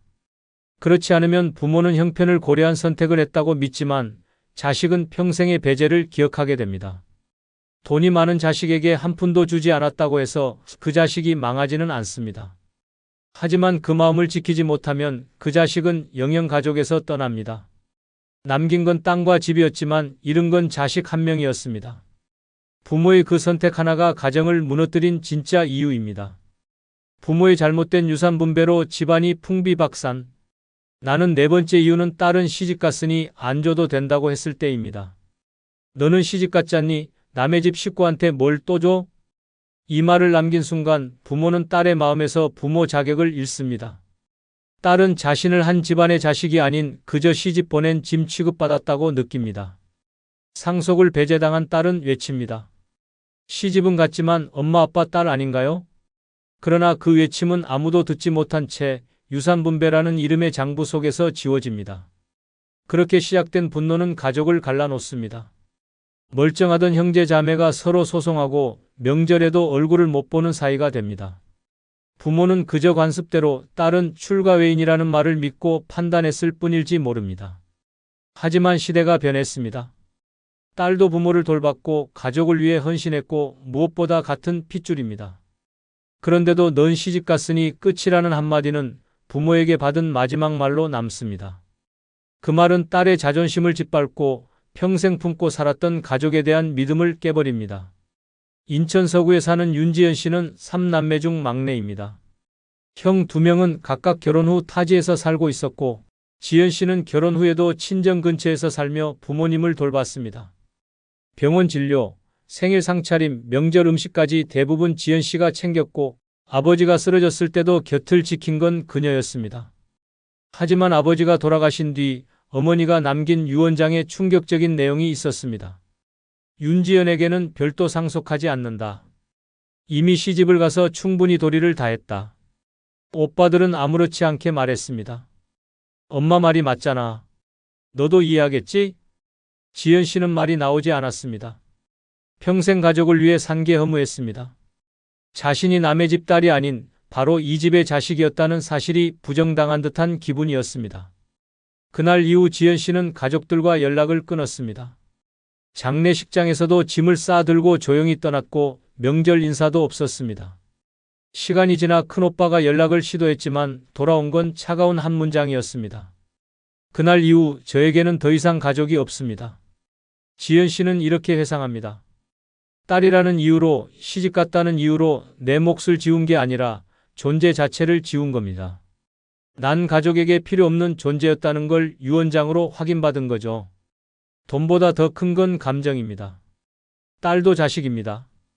시집을 갔든 성을 바꿨든 부모의 사랑은 절반이어선 안 됩니다. 상속에서 배제된 건 단순한 유산이 아니라 가족으로서의 권리와 정체성입니다. 과거엔 딸은 출가 외인이라 했지만 지금은 누구나 법적 상속권이 있습니다. 그러나 법보다 더 무서운 건 소외입니다. 설명도 없이 배려도 없이 단지 시집갔다는 이유로 상속에서 지웠다면 그 딸은 평생 마음속에 버림받은 자식으로 살아가게 됩니다. 유산은 돈이 아닙니다. 부모가 남긴 마지막 말이며 마지막 온기입니다. 그 안에 딸의 이름이 없다면 그 딸은 그 순간부터 마음의 고아가 됩니다. 남긴 건 아파트 한 채였지만 잃은 건 딸 하나였습니다. 그 대가는 너무도 큽니다. 이것이 바로 시집갔다는 이유로 딸을 배제한 유산 분배가 가정을 무너뜨리는 진짜 이유입니다. 부모의 잘못된 유산 분배로 집안이 풍비박산. 나는 다섯 번째 이유는 큰아들이 알아서 나눌 거라 믿고 아무 말 없이 떠났을 때입니다. 우리 큰아들은 절대 안 그래. 다 알아서 잘 나눌 거야. 그 믿음이 결국 자식들 사이를 칼로 베듯 가르며 가정을 무너뜨렸습니다. 부모는 마지막까지 말을 아꼈고 유언도 없이 세상을 떠났습니다. 그러자 남은 건 믿음이 아니라 의심이었고 형제애가 아니라 소송이었습니다.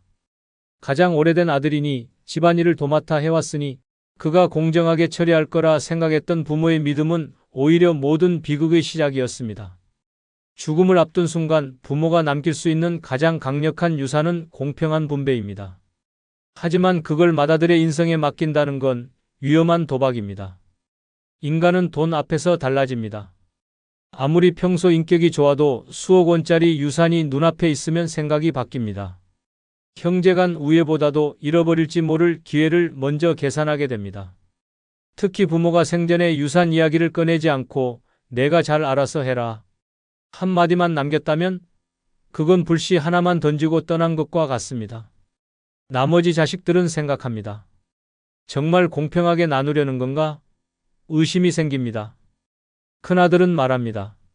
어머니가 나한테 맡기셨잖아. 나는 어머니 뜻대로 하는 거야. 그 말은 점점 가족의 신뢰를 의심으로 변질시키는 독이 됩니다. 실제로 충청북도 제천에 사는 김성진 씨 가족의 이야기가 그랬습니다. 성진 씨는 사남매 중 장남이었고 부모님이 돌아가시기 전까지 부모님 집에 살며 살림과 병간호를 맡아왔습니다. 다른 형제들은 각자 가정을 꾸리고 도시에서 살았고 명절이나 특별한 날에만 얼굴을 비쳤습니다. 부모는 늘 말했습니다. 이 집은 성진이한테 맡긴다. 성진이가 알아서 하겠지. 그런데 막상 부모가 돌아가시고 나니 유언장은 없었고 부동산과 예금 등 모든 재산이 성진 씨 명의로 변경되어 있었습니다. 나머지 형제들은 당황했고 둘째 누나는 이렇게 물었습니다. 엄마가 우리한테 한마디 말도 없었어. 도대체 어떻게 된 거야? 성진 씨는 단호하게 말했습니다. 아버지가 돌아가시기 전날 내가 알아서 해라고 하셨어. 난 그 말대로 하는 거야. 형제들 사이에 갈등이 시작됐고 결국 막내가 법원에 유류분 반환 청구 소송을 제기했습니다.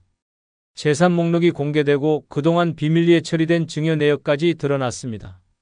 가족 단톡방은 조용해졌고 서로의 아이들 결혼식에도 초대받지 않는 상황이 됐습니다. 둘째 누나는 말했습니다. 우리 가족은 아버지의 그 한마디 성진이가 알아서 해라 때문에 무너졌어요. 그렇게 믿지 말았어야 했어요. 김성진 씨 역시 한숨을 쉬며 말했습니다. 나는 부모 뜻을 따랐다고 생각했는데 결과는 이 지경이네요. 차라리 유언장을 남겨줬으면 지금은 누구도 내 말을 믿지 않아요. 이 사례에서 보듯 말없이 떠난 부모는 갈등의 씨앗을 남기고 가는 것과 같습니다. 아무리 신뢰하는 아들이라도 어떻게 나눌지 구체적인 지침이 없었다면 오해는 반드시 생깁니다. 형제자매는 그 순간부터 자식이 아닌 상속 경쟁자로 변합니다. 유산 분배는 사랑의 문제이기도 하지만 철저히 제도와 기록의 영역입니다. 감정과 믿음에 맡기면 오히려 감정이 상하고 믿음이 무너집니다. 공평하게 나눠라는 말보다 더 필요한 건 어떻게 나눌지를 문서로 남기는 일입니다. 맏아들이 모든 걸 책임질 거라 믿고 떠난 부모의 선택은 결국 집안의 균열을 만들었습니다. 말 한마디 없던 침묵이 형제의 등을 돌리겠고 사랑이 아닌 계산을 남겼습니다. 남긴 건 믿음이었지만 남은 건 불신뿐이었습니다. 이것이 바로 큰아들에게 모든 걸 맡기고 떠난 부모가 가정을 무너뜨린 진짜 이유입니다. 가족은 하루아침에 무너지지 않습니다. 부모의 침묵, 한쪽 자식에 대한 편애, 작은 배제 하나가 쌓여서 결국 가족을 쪼갭니다. 유산은 공평보다 이해가 먼저입니다. 자식들이 억울함 없이 고개 숙일 수 있는 선택, 그게 부모가 마지막으로 해야 할 진짜 유산입니다. 그 선택이 공정하지 않았다면 자식들은 상처를 짊어진 채 서로를 원망하며 살아갑니다. 부모의 잘못된 처신은 부모가 죽은 후 자식들을 적으로 만드는 가장 잔인한 유산이 됩니다. 안녕하세요, 여러분. 오늘은 정말 중요한 이야기를 해드리려고 합니다. 노후를 완전히 망치는 5가지 돈 씀씀이에 대해 말씀드리겠습니다. 여러분 혹시 이런 분 주변에 계시지 않으세요? 은퇴하자마자 갑자기 명품을 사고 비싼 골프용품을 구입하고 고급 레스토랑을 찾아다니는 분 말입니다. 처음에는 그동안 고생했으니 이제 좀 누려도 되지 않을까 생각하죠. 하지만 여기서 함정이 시작됩니다. 30년간 열심히 모은 퇴직금 2억 원을 불과 3년 만에 다 써버린 김씨 할아버지처럼 말입니다. 한번 올린 생활 수준을 다시 내리기는 정말 어렵거든요. 노후 자금은 다시 벌기 어려운 마지막 돈입니다. 그런데 많은 분들이 똑같은 실수를 반복하고 계십니다. 지금부터 절대 하면 안 되는 5가지 돈 씀씀이를 알려드리겠습니다. 먼저 구독, 좋아요, 알림 설정하시면 시작하겠습니다. 노후를 완전히 망치는 첫 번째, 노후를 망치는 돈 씀씀이는 과도한 반려동물 관련 지출입니다. 반려동물을 키우시는 어르신들 정말 많아지고 있습니다. 자녀들이 독립하고 나면 집안이 너무 조용해서 개나 고양이를 입양하게 되죠. 처음에는 그냥 키우는 거 아니야? 라고 생각하지만 막상 키워보면 드는 비용이 상상을 초월합니다. 강씨 할아버지께서 겪으신 일을 소개해 드릴게요. 퇴직금 1억 8천만 원으로 여유로운 노후를 계획하고 계셨습니다.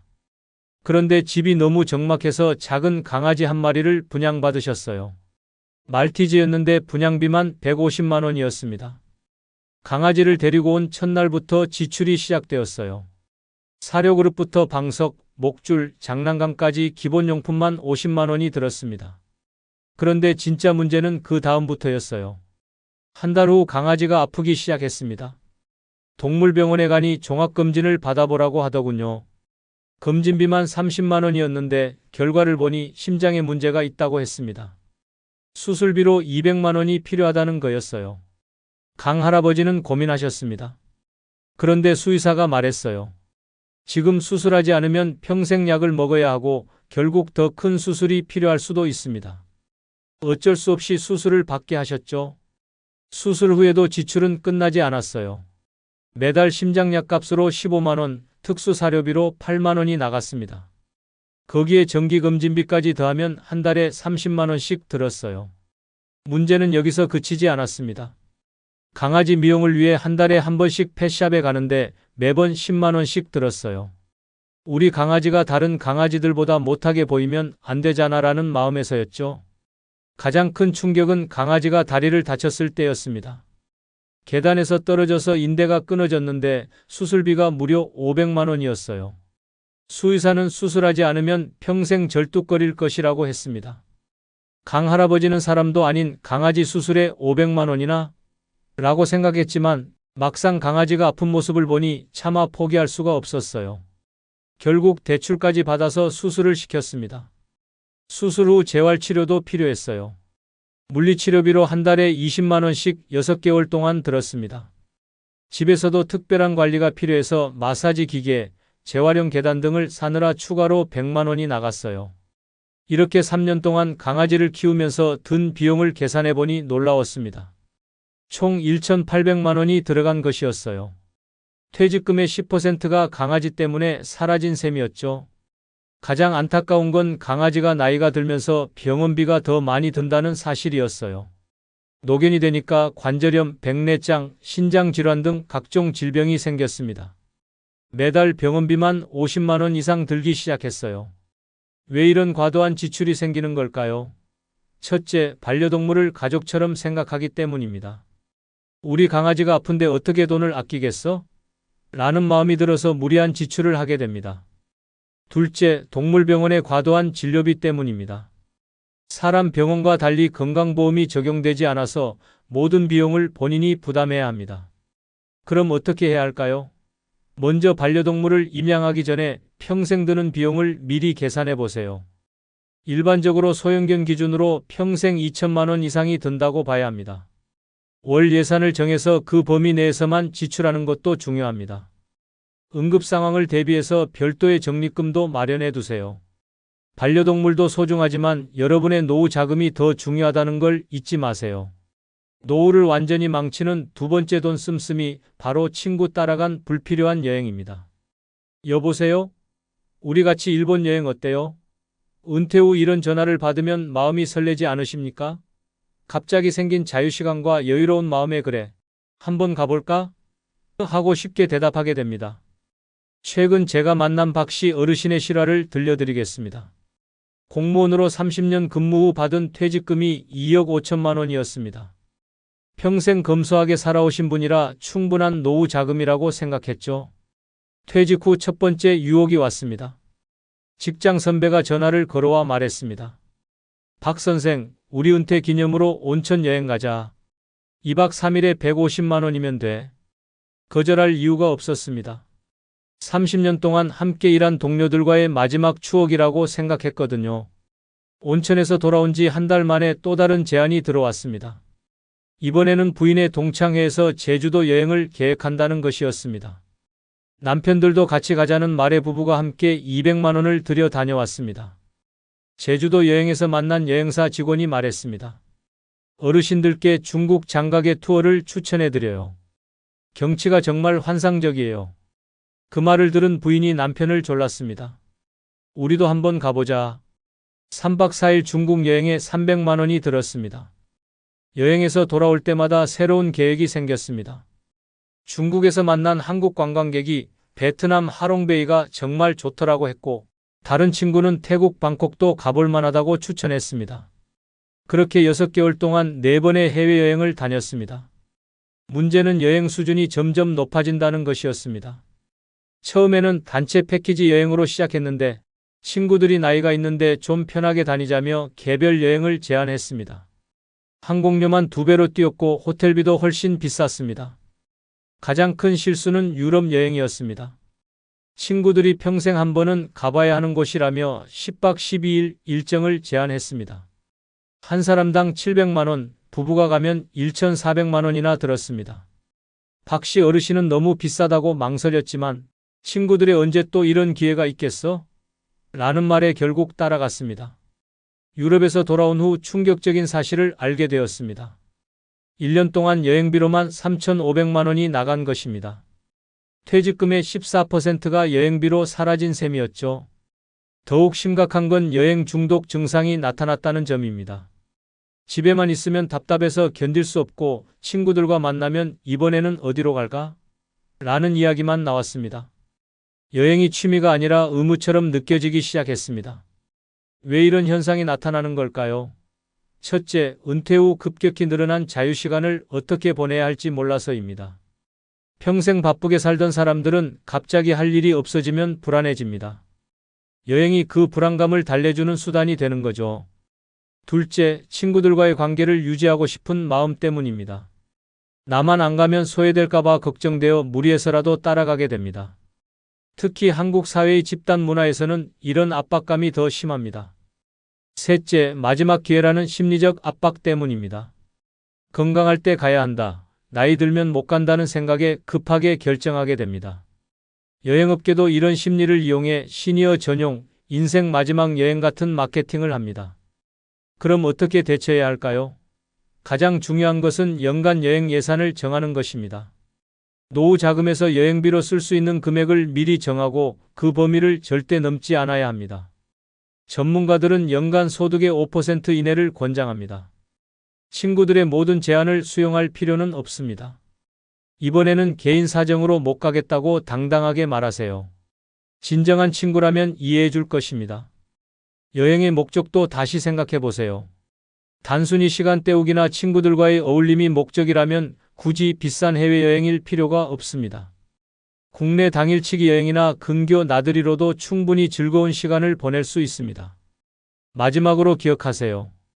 여행은 삶을 풍요롭게 하는 도구이지 삶의 전부가 되어서는 안 됩니다. 세 번째로 노후를 망치는 돈 씀씀이는 경조사비 과한 지출입니다.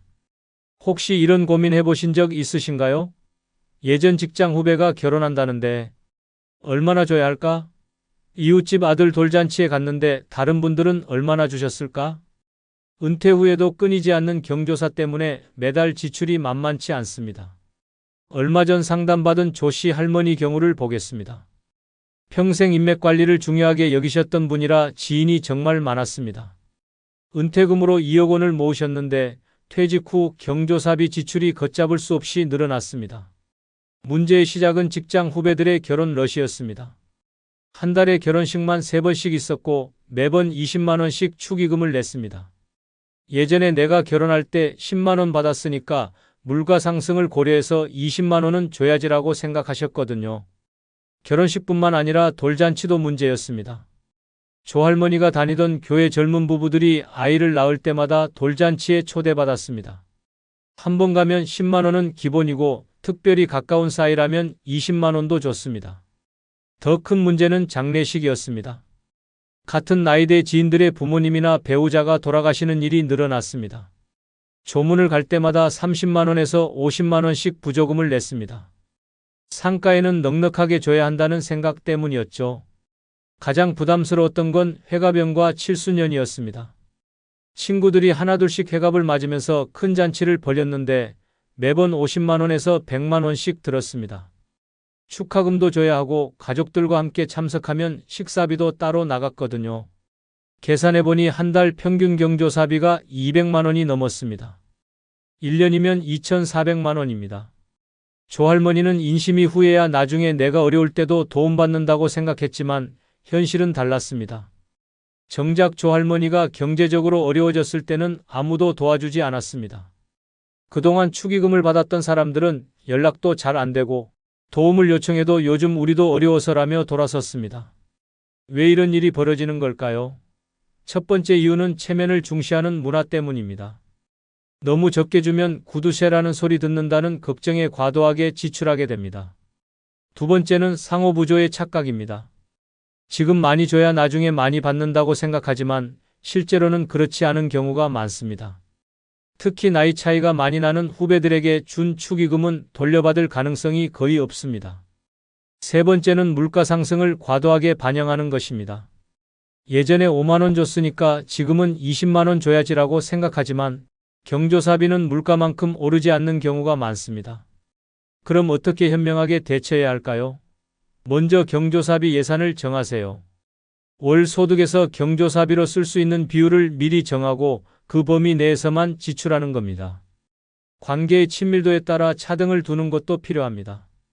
가족이나 정말 가까운 친구가 아니라면 굳이 과도하게 줄 필요가 없습니다. 일반적인 수준에서 적당히 주면 됩니다. 무엇보다 안 가는 용기도 필요합니다. 모든 경조사에 참석할 의무는 없습니다. 경제적으로 부담된다면 개인 사정으로 참석이 어렵다고 정중하게 양해를 구하세요. 진정한 인간관계는 돈으로 유지되는 것이 아닙니다. 적당한 선에서 마음을 표현하는 것으로도 충분합니다. 노후를 완전히 망치는 네 번째 돈 씀씀이는 바로 자녀와 손주에 대한 각종 지원입니다. 여러분, 이런 말 들어보셨죠? 엄마, 집값이 너무 올라서 대출이 안 돼요. 조금만 도와주세요. 또는 아버지, 우리 애가 영어 학원을 다니고 싶어 하는데 학원비가 부담돼요. 자녀가 이런 말을 하면 부모 마음이 어떻겠습니까? 당장이라도 지갑을 열어주고 싶어집니다. 실제로 제가 만났던 김씨 할머니의 이야기를 자세히 들려드리겠습니다. 이분은 남편과 함께 평생 성실하게 일하며 퇴직금과 연금을 합쳐 총 4억 원의 노후 자금을 마련했습니다. 웬만한 노후는 걱정 없이 보낼 수 있는 금액이었죠. 그런데 문제는 은퇴 직후부터 시작되었습니다. 첫째 아들이 결혼을 앞두고 신혼집 마련을 위해 전세 자금이 부족하다며 도움을 요청했습니다. 평생 한 번뿐인 결혼인데 부모가 도와주지 않으면 누가 도와주겠느냐는 마음으로 8천만 원을 선뜻 내주었습니다. 6개월 후에는 둘째 딸이 첫아이를 낳으면서 상황이 더 복잡해졌습니다. 산후조리원비로 300만 원, 육아용품과 유모차 등으로 500만 원이 필요하다고 했습니다. 첫 손주라는 기쁨에 이것도 흔쾌히 지원했습니다. 그런데 진짜 문제는 그 다음부터였습니다. 손주가 돌이 지나면서 각종 학원을 다니기 시작했는데 매달 영어 유치원비로 80만 원, 피아노와 미술 학원비로 40만 원씩 나가기 시작했습니다. 딸이 말했습니다. 요즘 애들은 다 이런 교육을 받아요. 우리 애만 뒤처지면 어떻게 해요? 김할머니는 손주가 남들보다 못하게 자라는 모습을 참아 볼 수 없어서 매달 120만 원씩 지원하기 시작했습니다. 한 해에 1,440만 원이 나가는 셈이었죠. 여기서 끝이 아니었습니다. 코로나 시기에 자영업을 하던 큰아들의 사업이 어려워지면서 매달 생활비 지원을 요청했습니다. 한 달에 200만 원만 도와주시면 다시 일어설 수 있어요. 아들의 간절한 부탁에 1년 반 동안 매달 200만 원씩 총 3,600만 원을 지원했습니다. 그러는 사이 둘째 딸도 둘째 아이를 낳았습니다. 이번에는 산후도우미비와 육아용품비로 또 800만 원이 필요했습니다. 첫째와 공평하게 해야 한다는 생각에 이것도 지원했습니다. 시간이 지나면서 지출은 계속 늘어만 갔습니다. 큰 손주는 초등학교에 입학하면서 사교육비가 더 많이 들었고 작은 손주도 어린이집을 다니기 시작했습니다. 김할머니는 두 손주의 교육비를 합쳐 매달 200만 원씩 지원하게 되었습니다. 명절이나 생일 때마다 용돈과 선물비로 나가는 돈도 만만치 않았습니다. 손주들 생일 선물로 한 번에 50만 원씩, 명절 때마다 자녀들에게 100만 원씩 주다 보니 1년에 추가로 800만 원 정도가 더 나갔습니다. 결과가 어떻게 되었을까요? 불과 5년 만에 4억 원이었던 노후 자금이 1억 2천만 원으로 줄어들었습니다. 자녀와 손주 지원으로만 2억 8천만 원이 나간 것입니다. 더 충격적인 것은 자녀들의 반응이었습니다. 김할머니가 경제적으로 어려워져서 지원을 줄이겠다고 하자 자녀들은 오히려 서운해했습니다. 그동안 해주시던 걸 왜 갑자기 안 해주세요? 다른 할머니들은 다 해주시던데요. 이런 말들을 들으니 김할머니는 정말 억울했습니다. 여러분, 이런 상황이 왜 생기는지 아십니까? 부모들은 자녀가 힘들어하는 모습을 보면 참을 수가 없습니다. 특히 손주가 관련되면 더욱 그렇죠. 우리 손주가 다른 아이들보다 못하게 살면 안 된다는 마음이 앞섭니다. 또한 처음 한두 번 도와주다 보면 그것이 당연한 일이 되어버립니다. 자녀들도 부모의 도움을 받는 것을 자연스럽게 여기게 되고 스스로 해결하려는 노력보다는 부모에게 의존하는 습관이 생깁니다. 그럼 어떻게 해야 할까요? 먼저 지원의 원칙과 한계를 명확히 정해야 합니다. 예를 들어 결혼 축하금은 이번이 마지막, 교육비 지원은 1년간만, 생활비 지원은 6개월 한정 같은 식으로 처음부터 기간을 정해야 합니다. 또한 현금 지원보다는 현물 지원을 하는 것이 좋습니다. 손주 옷을 직접 사주거나 교육비를 직접 학원에 입금하는 방식으로 말입니다. 이렇게 하면 돈이 다른 용도로 사용되는 것을 막을 수 있습니다. 무엇보다 중요한 것은 자녀들이 스스로 문제를 해결할 수 있도록 격려하는 것입니다. 당장은 야박해 보일 수 있지만 장기적으로는 자녀들의 자립심을 기를 수 있습니다. 기억하세요. 여러분의 노후 자금이 바닥나서 가난해지면 결국 자녀들에게 더 큰 부담이 됩니다. 5번째, 노후를 망치는 돈 씀씀이, 취미생활 및 장비에 과도한 투자입니다. 은퇴하시면 갑자기 하루 종일 할 일이 없어집니다. 그래서 많은 분들이 새로운 취미를 찾게 되죠. 이제 시간도 많고 돈도 있으니까 평생 하고 싶었던 걸 해보자. 이런 마음으로 시작하는데 여기서 큰 함정이 기다리고 있습니다. 얼마 전 만난 윤씨 어르신의 골프 이야기부터 해드릴게요.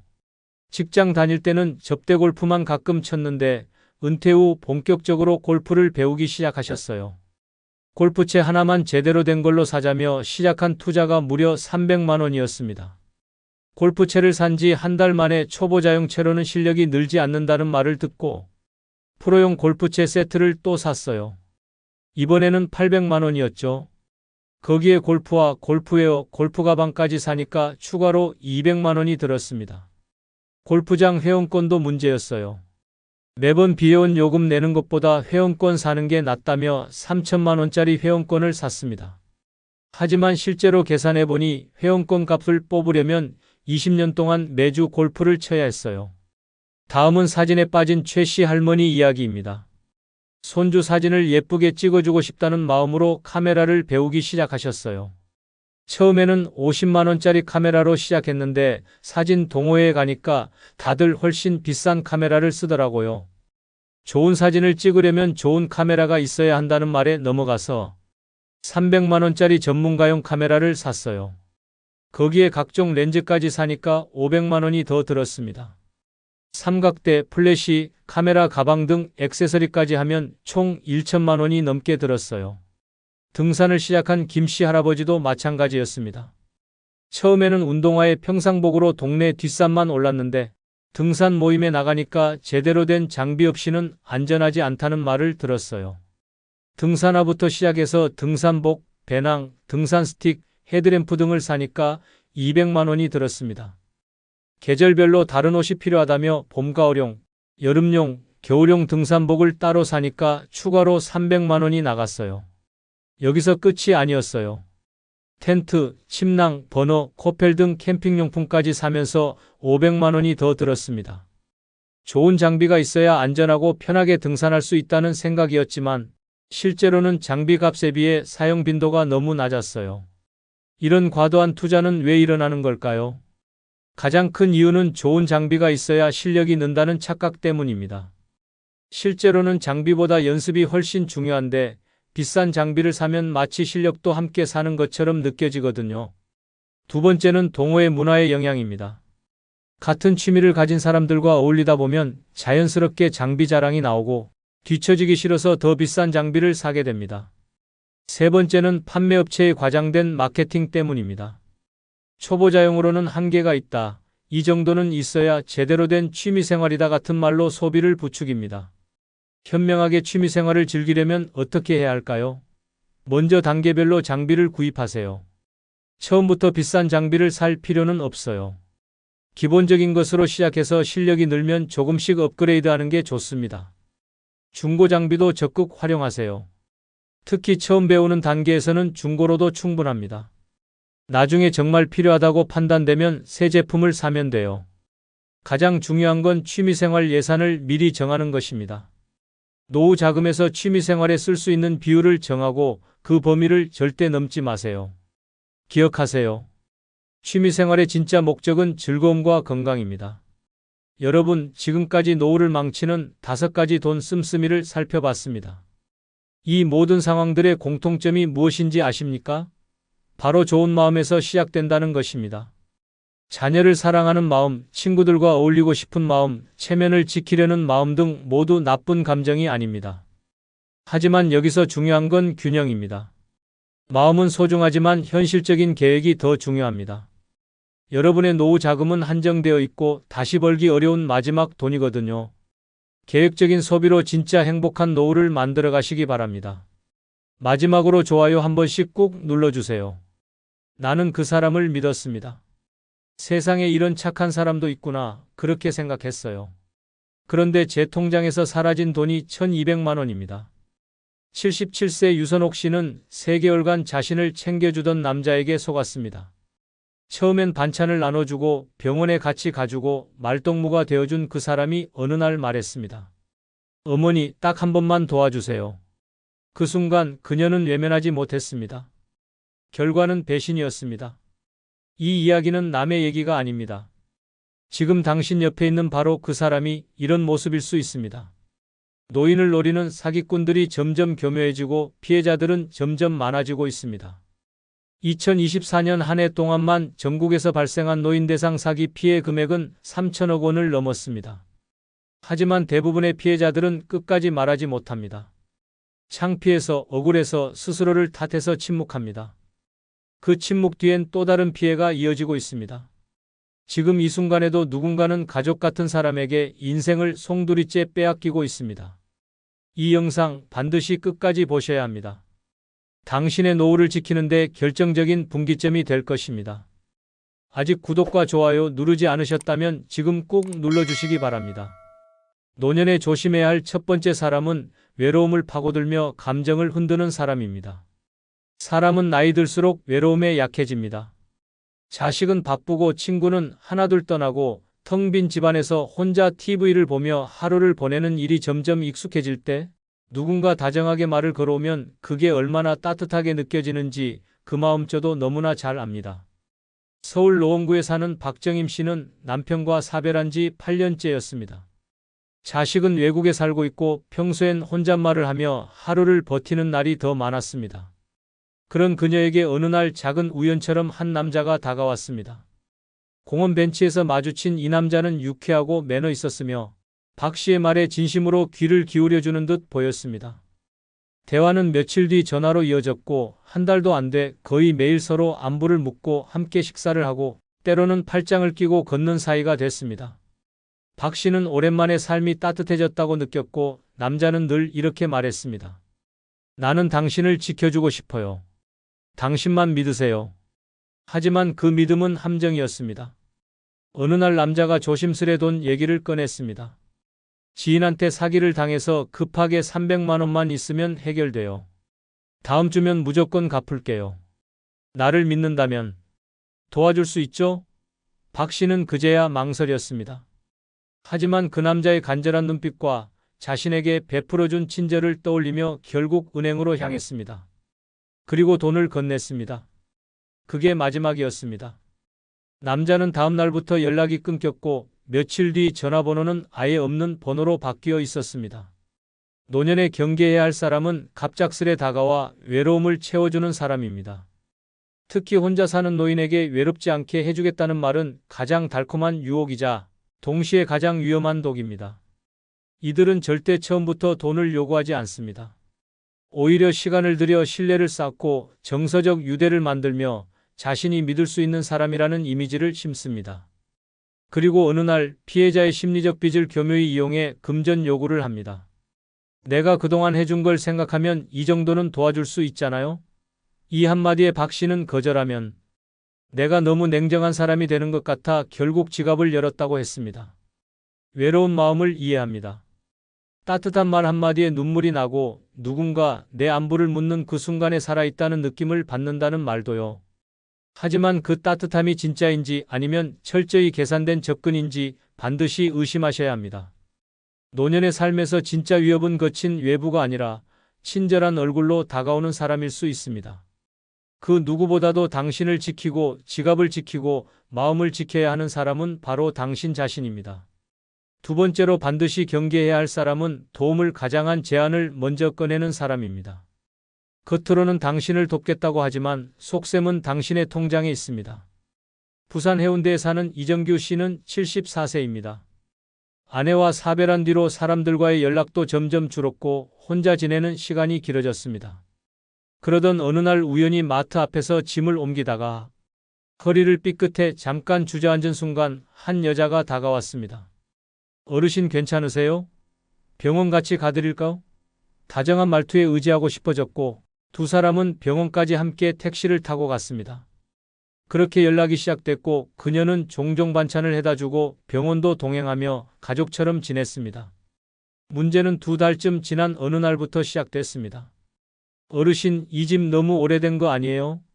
요즘 보일러 폭발 사고도 많고 제가 아는 분이 리모델링을 싸게 해주는데 지금 안 하면 나중에 돈 더 듭니다.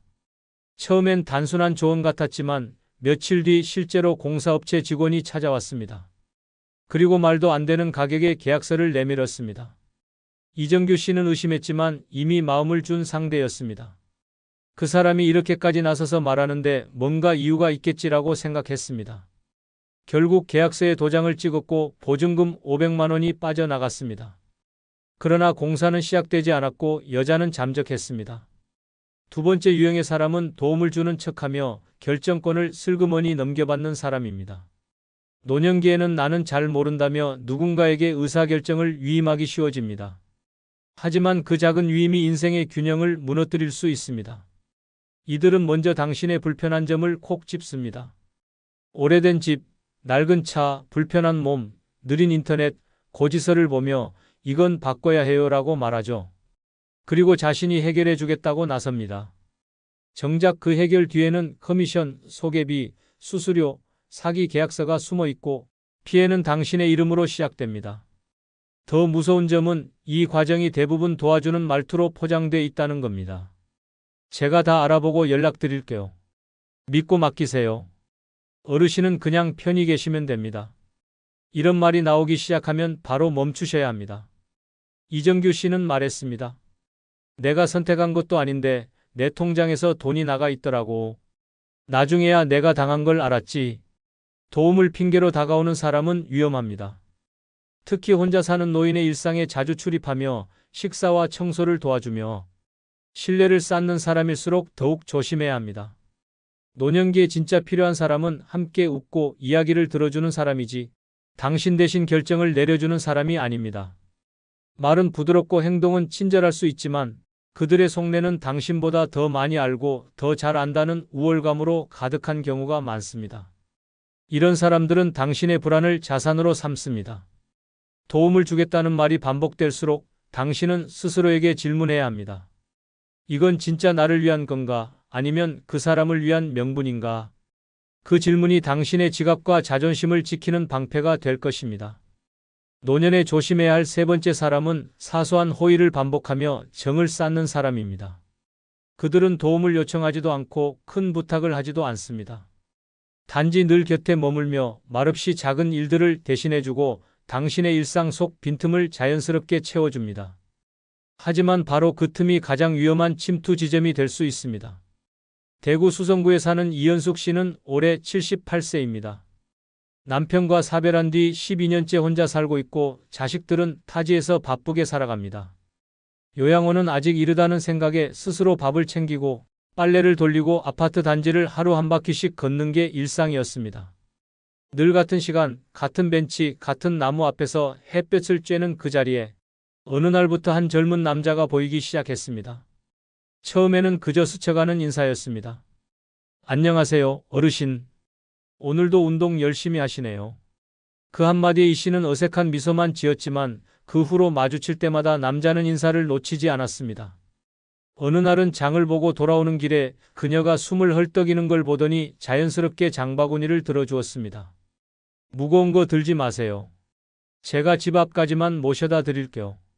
그 말 한마디에 이 씨는 마음이 놓였습니다. 며칠 뒤 우연히 엘리베이터 앞에서 다시 마주친 그는 쓰레기 봉투를 대신 내려주겠다고 했고 그 후로 가끔 그녀의 집에 들르는 사이가 됐습니다.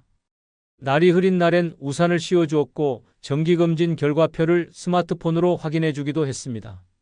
그러던 어느 날 집안 전등이 나간 상황에서 우연히 놀러왔던 그는 제가 교체해드릴게요. 이런 건 남자가 해줘야죠라며 드라이버를 들고 천장을 향했습니다. 이 씨는 처음으로 누군가에게 의지한다는 따뜻함을 느꼈습니다.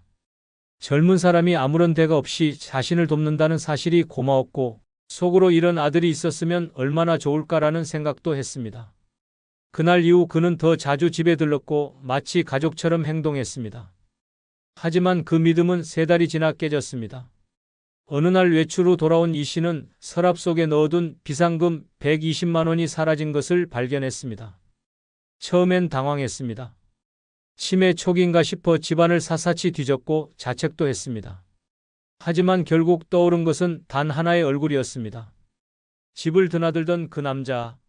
경찰에 신고했고 확인 결과 그는 이미 노인 대상 절도 전과가 있었습니다. 경찰은 말했습니다. 이 사람 노인 심리를 정확히 알고 접근합니다.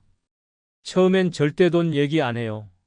대신 신뢰를 쌓고 생활 깊숙이 들어오죠. 이 씨는 한참을 울었습니다. 내가 그 사람 반찬도 해줬어요. 전등 고쳐줬을 때 진심으로 고마웠는데 사람을 의심할 줄 몰랐던 내가 바보였어요. 정은 반복된 친절 속에서 만들어지지만 경계심은 잊으면 안 되는 무기입니다. 사람 좋은 얼굴, 부드러운 말투, 작은 호의 뒤에 숨어있는 의도를 파악하는 힘. 그것이 바로 노년을 지키는 방패입니다. 노년에 조심해야 할 4번째 사람은 불쌍한 사연으로 연민을 자극하는 사람입니다. 그들은 처음부터 요구하지 않습니다. 다만 자신이 얼마나 힘든 처지에 놓여 있는지를 반복해서 이야기합니다. 불쌍한 표정, 한숨 섞인 말투, 헝클어진 옷차림. 그 모든 게 마치 도와달라고 외치는 듯 보입니다. 문제는 그 연민이 진심이 아니라 계산일 수 있다는 점입니다. 인천 부평구에 사는 유병선 씨는 80세입니다. 2년 전 남편을 떠나보낸 뒤로 삶의 생기가 줄어들었습니다.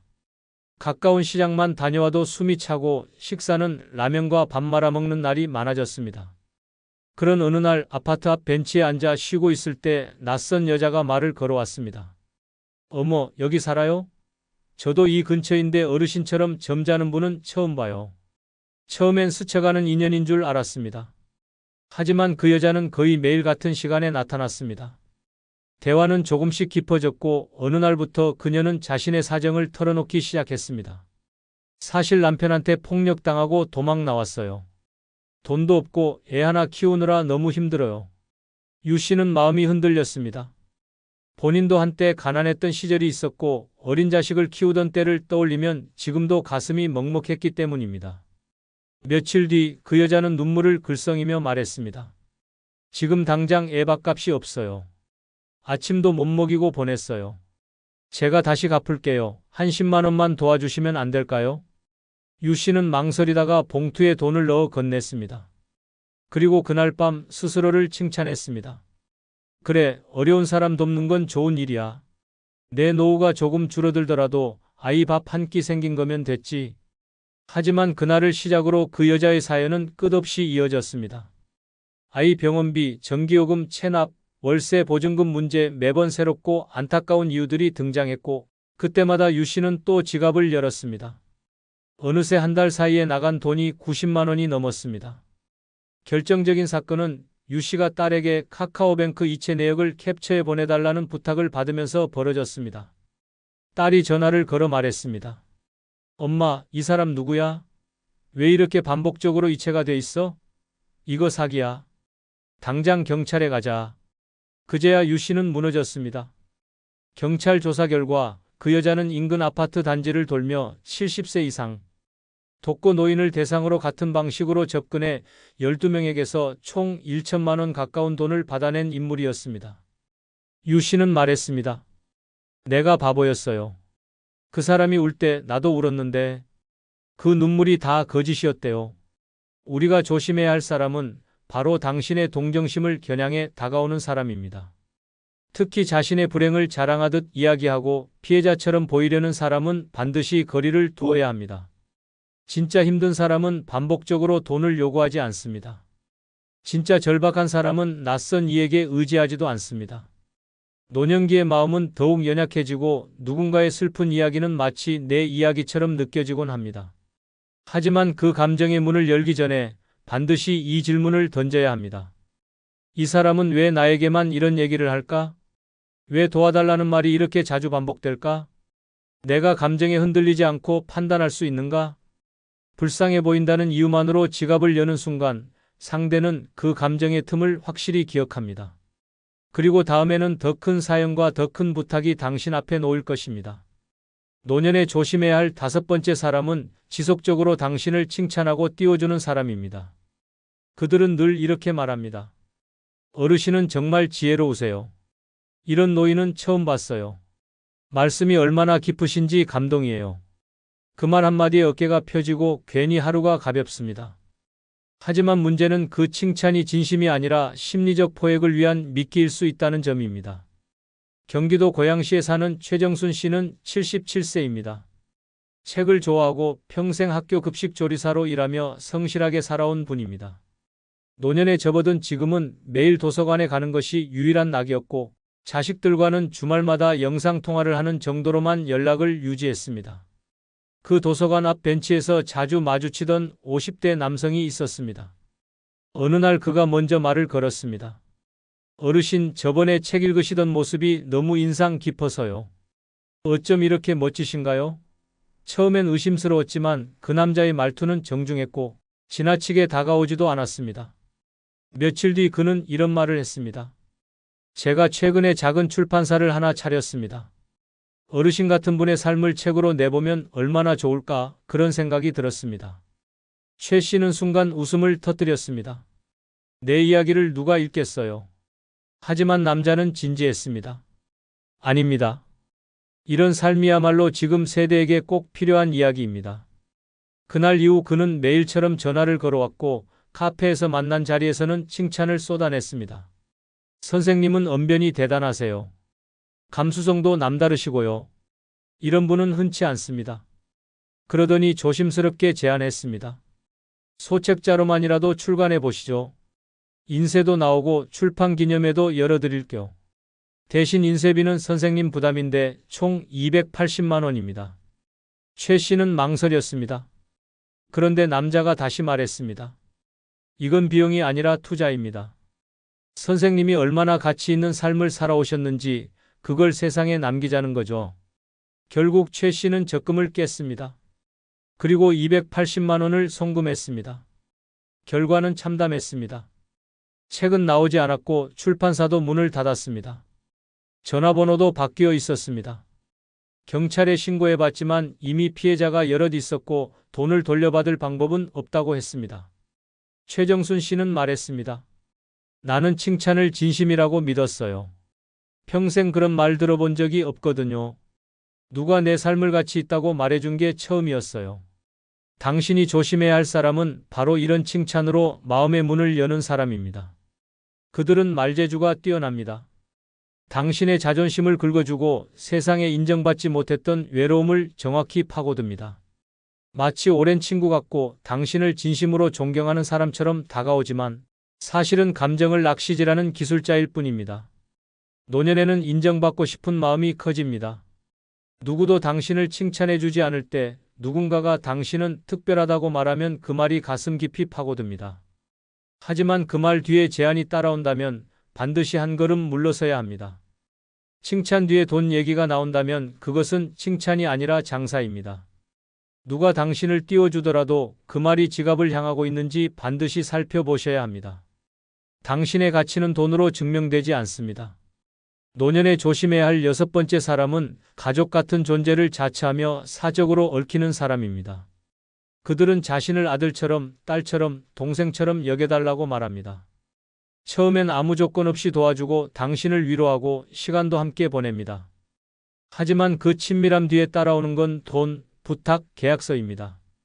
경북 안동시에 사는 김영분 씨는 79세입니다.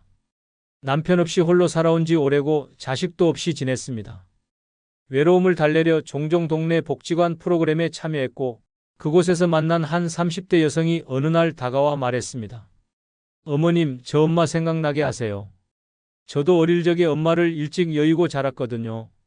그 말 한마디가 김 씨의 마음을 열었습니다. 그녀는 자주 연락을 해왔고 집까지 찾아와 밥을 같이 먹고 설거지를 도왔습니다. 김 씨는 정이 들었습니다. 처음에는 도와주는 고마운 아가씨였는데 어느 순간 정말 내 딸 같았다고 말합니다. 혼자 밥을 먹던 집에 웃음소리가 생기고 외출도 함께하며 삶의 활기가 돌기 시작했습니다. 그러던 어느 날 그 여성이 이렇게 말했습니다. 어머님, 사실 지금 다니는 직장이 좀 불안정해서요. 그런데 제가 창업 아이템이 하나 있어요. 300만 원만 투자해 주시면 2배로 돌려드릴게요. 나중엔 어머님 모시고 살게요. 김 씨는 망설였습니다. 하지만 모시고 살겠다는 말 한마디에 결국 통장을 열었습니다. 그렇게 돈이 전달됐고 그날 이후 연락은 점점 뜸해졌습니다. 조금 바빠요. 다음 주에 봬요라는 말만 반복됐고 한 달이 지나자 전화는 꺼진 상태가 됐습니다. 김 씨는 충격을 받았습니다. 배신감과 허탈감, 분노보다 더 큰 감정은 부끄러움이었다고 했습니다. 내가 혼자 살아서 외롭다는 걸 그 사람이 알고 이용한 거잖아요. 내가 너무 어리석었어요. 이렇듯 마지막으로 조심해야 할 사람은 가족 역할을 자처하는 사람입니다. 그들은 말합니다. 어머님, 저 진짜 어머님 같아서 그래요. 또 말합니다. 아버님, 우리 집에도 이런 분 계시면 얼마나 좋을까 싶어요. 그리고 어느 순간부터 돈이 필요하다, 보증이 필요하다, 당신의 이름이 필요하다는 말이 따라옵니다. 진짜 가족은 그렇게 말하지 않습니다. 가족은 돈을 전제로 사랑을 조건 삼지 않습니다. 하지만 이들은 정서적 유대를 쌓은 뒤 그 유대를 거래로 바꿉니다. 특히 독거노인이나 가족관계가 느슨한 어르신들은 이들에게 쉽게 마음을 열 수 있습니다. 식사 한 끼, 정리해주는 방, 명절에 전해주는 작은 선물 하나에 눈물이 날 만큼 감동하는 나이. 그 감정을 노리는 사람이 바로 이 유형입니다. 스스로 자식 같은 사람이라 말하는 사람은 대부분 그 뒤에 자식이라면 받을 수 있는 것들을 노립니다. 정은 소중합니다. 하지만 정을 앞세우는 사람은 반드시 의심해야 합니다. 노년의 가장 아픈 상처는 돈이 아니라 믿음의 배신입니다. 그러니 기억하세요. 가족 같은 사람은 가족이 아닙니다. 이런 사람들을 조심하지 않으면 평생 모은 노후 자금이 순식간에 사라질 수 있습니다. 처음엔 친절한 말 한마디, 작은 도움, 따뜻한 관심으로 시작하지만 결국 당신의 신뢰를 이용해 돈을 요구합니다. 문제는 그들이 절대 강요하지 않는다는 겁니다. 대신 스스로 마음을 열게 만들고 스스로 돈을 건네게 만듭니다. 이걸 한번 허용하면 2번은 더 쉬워집니다. 그 결과 수백에서 수천만 원이 빠져나갑니다. 진짜 위험은 그럴 리 없겠지 하는 순간부터 시작됩니다.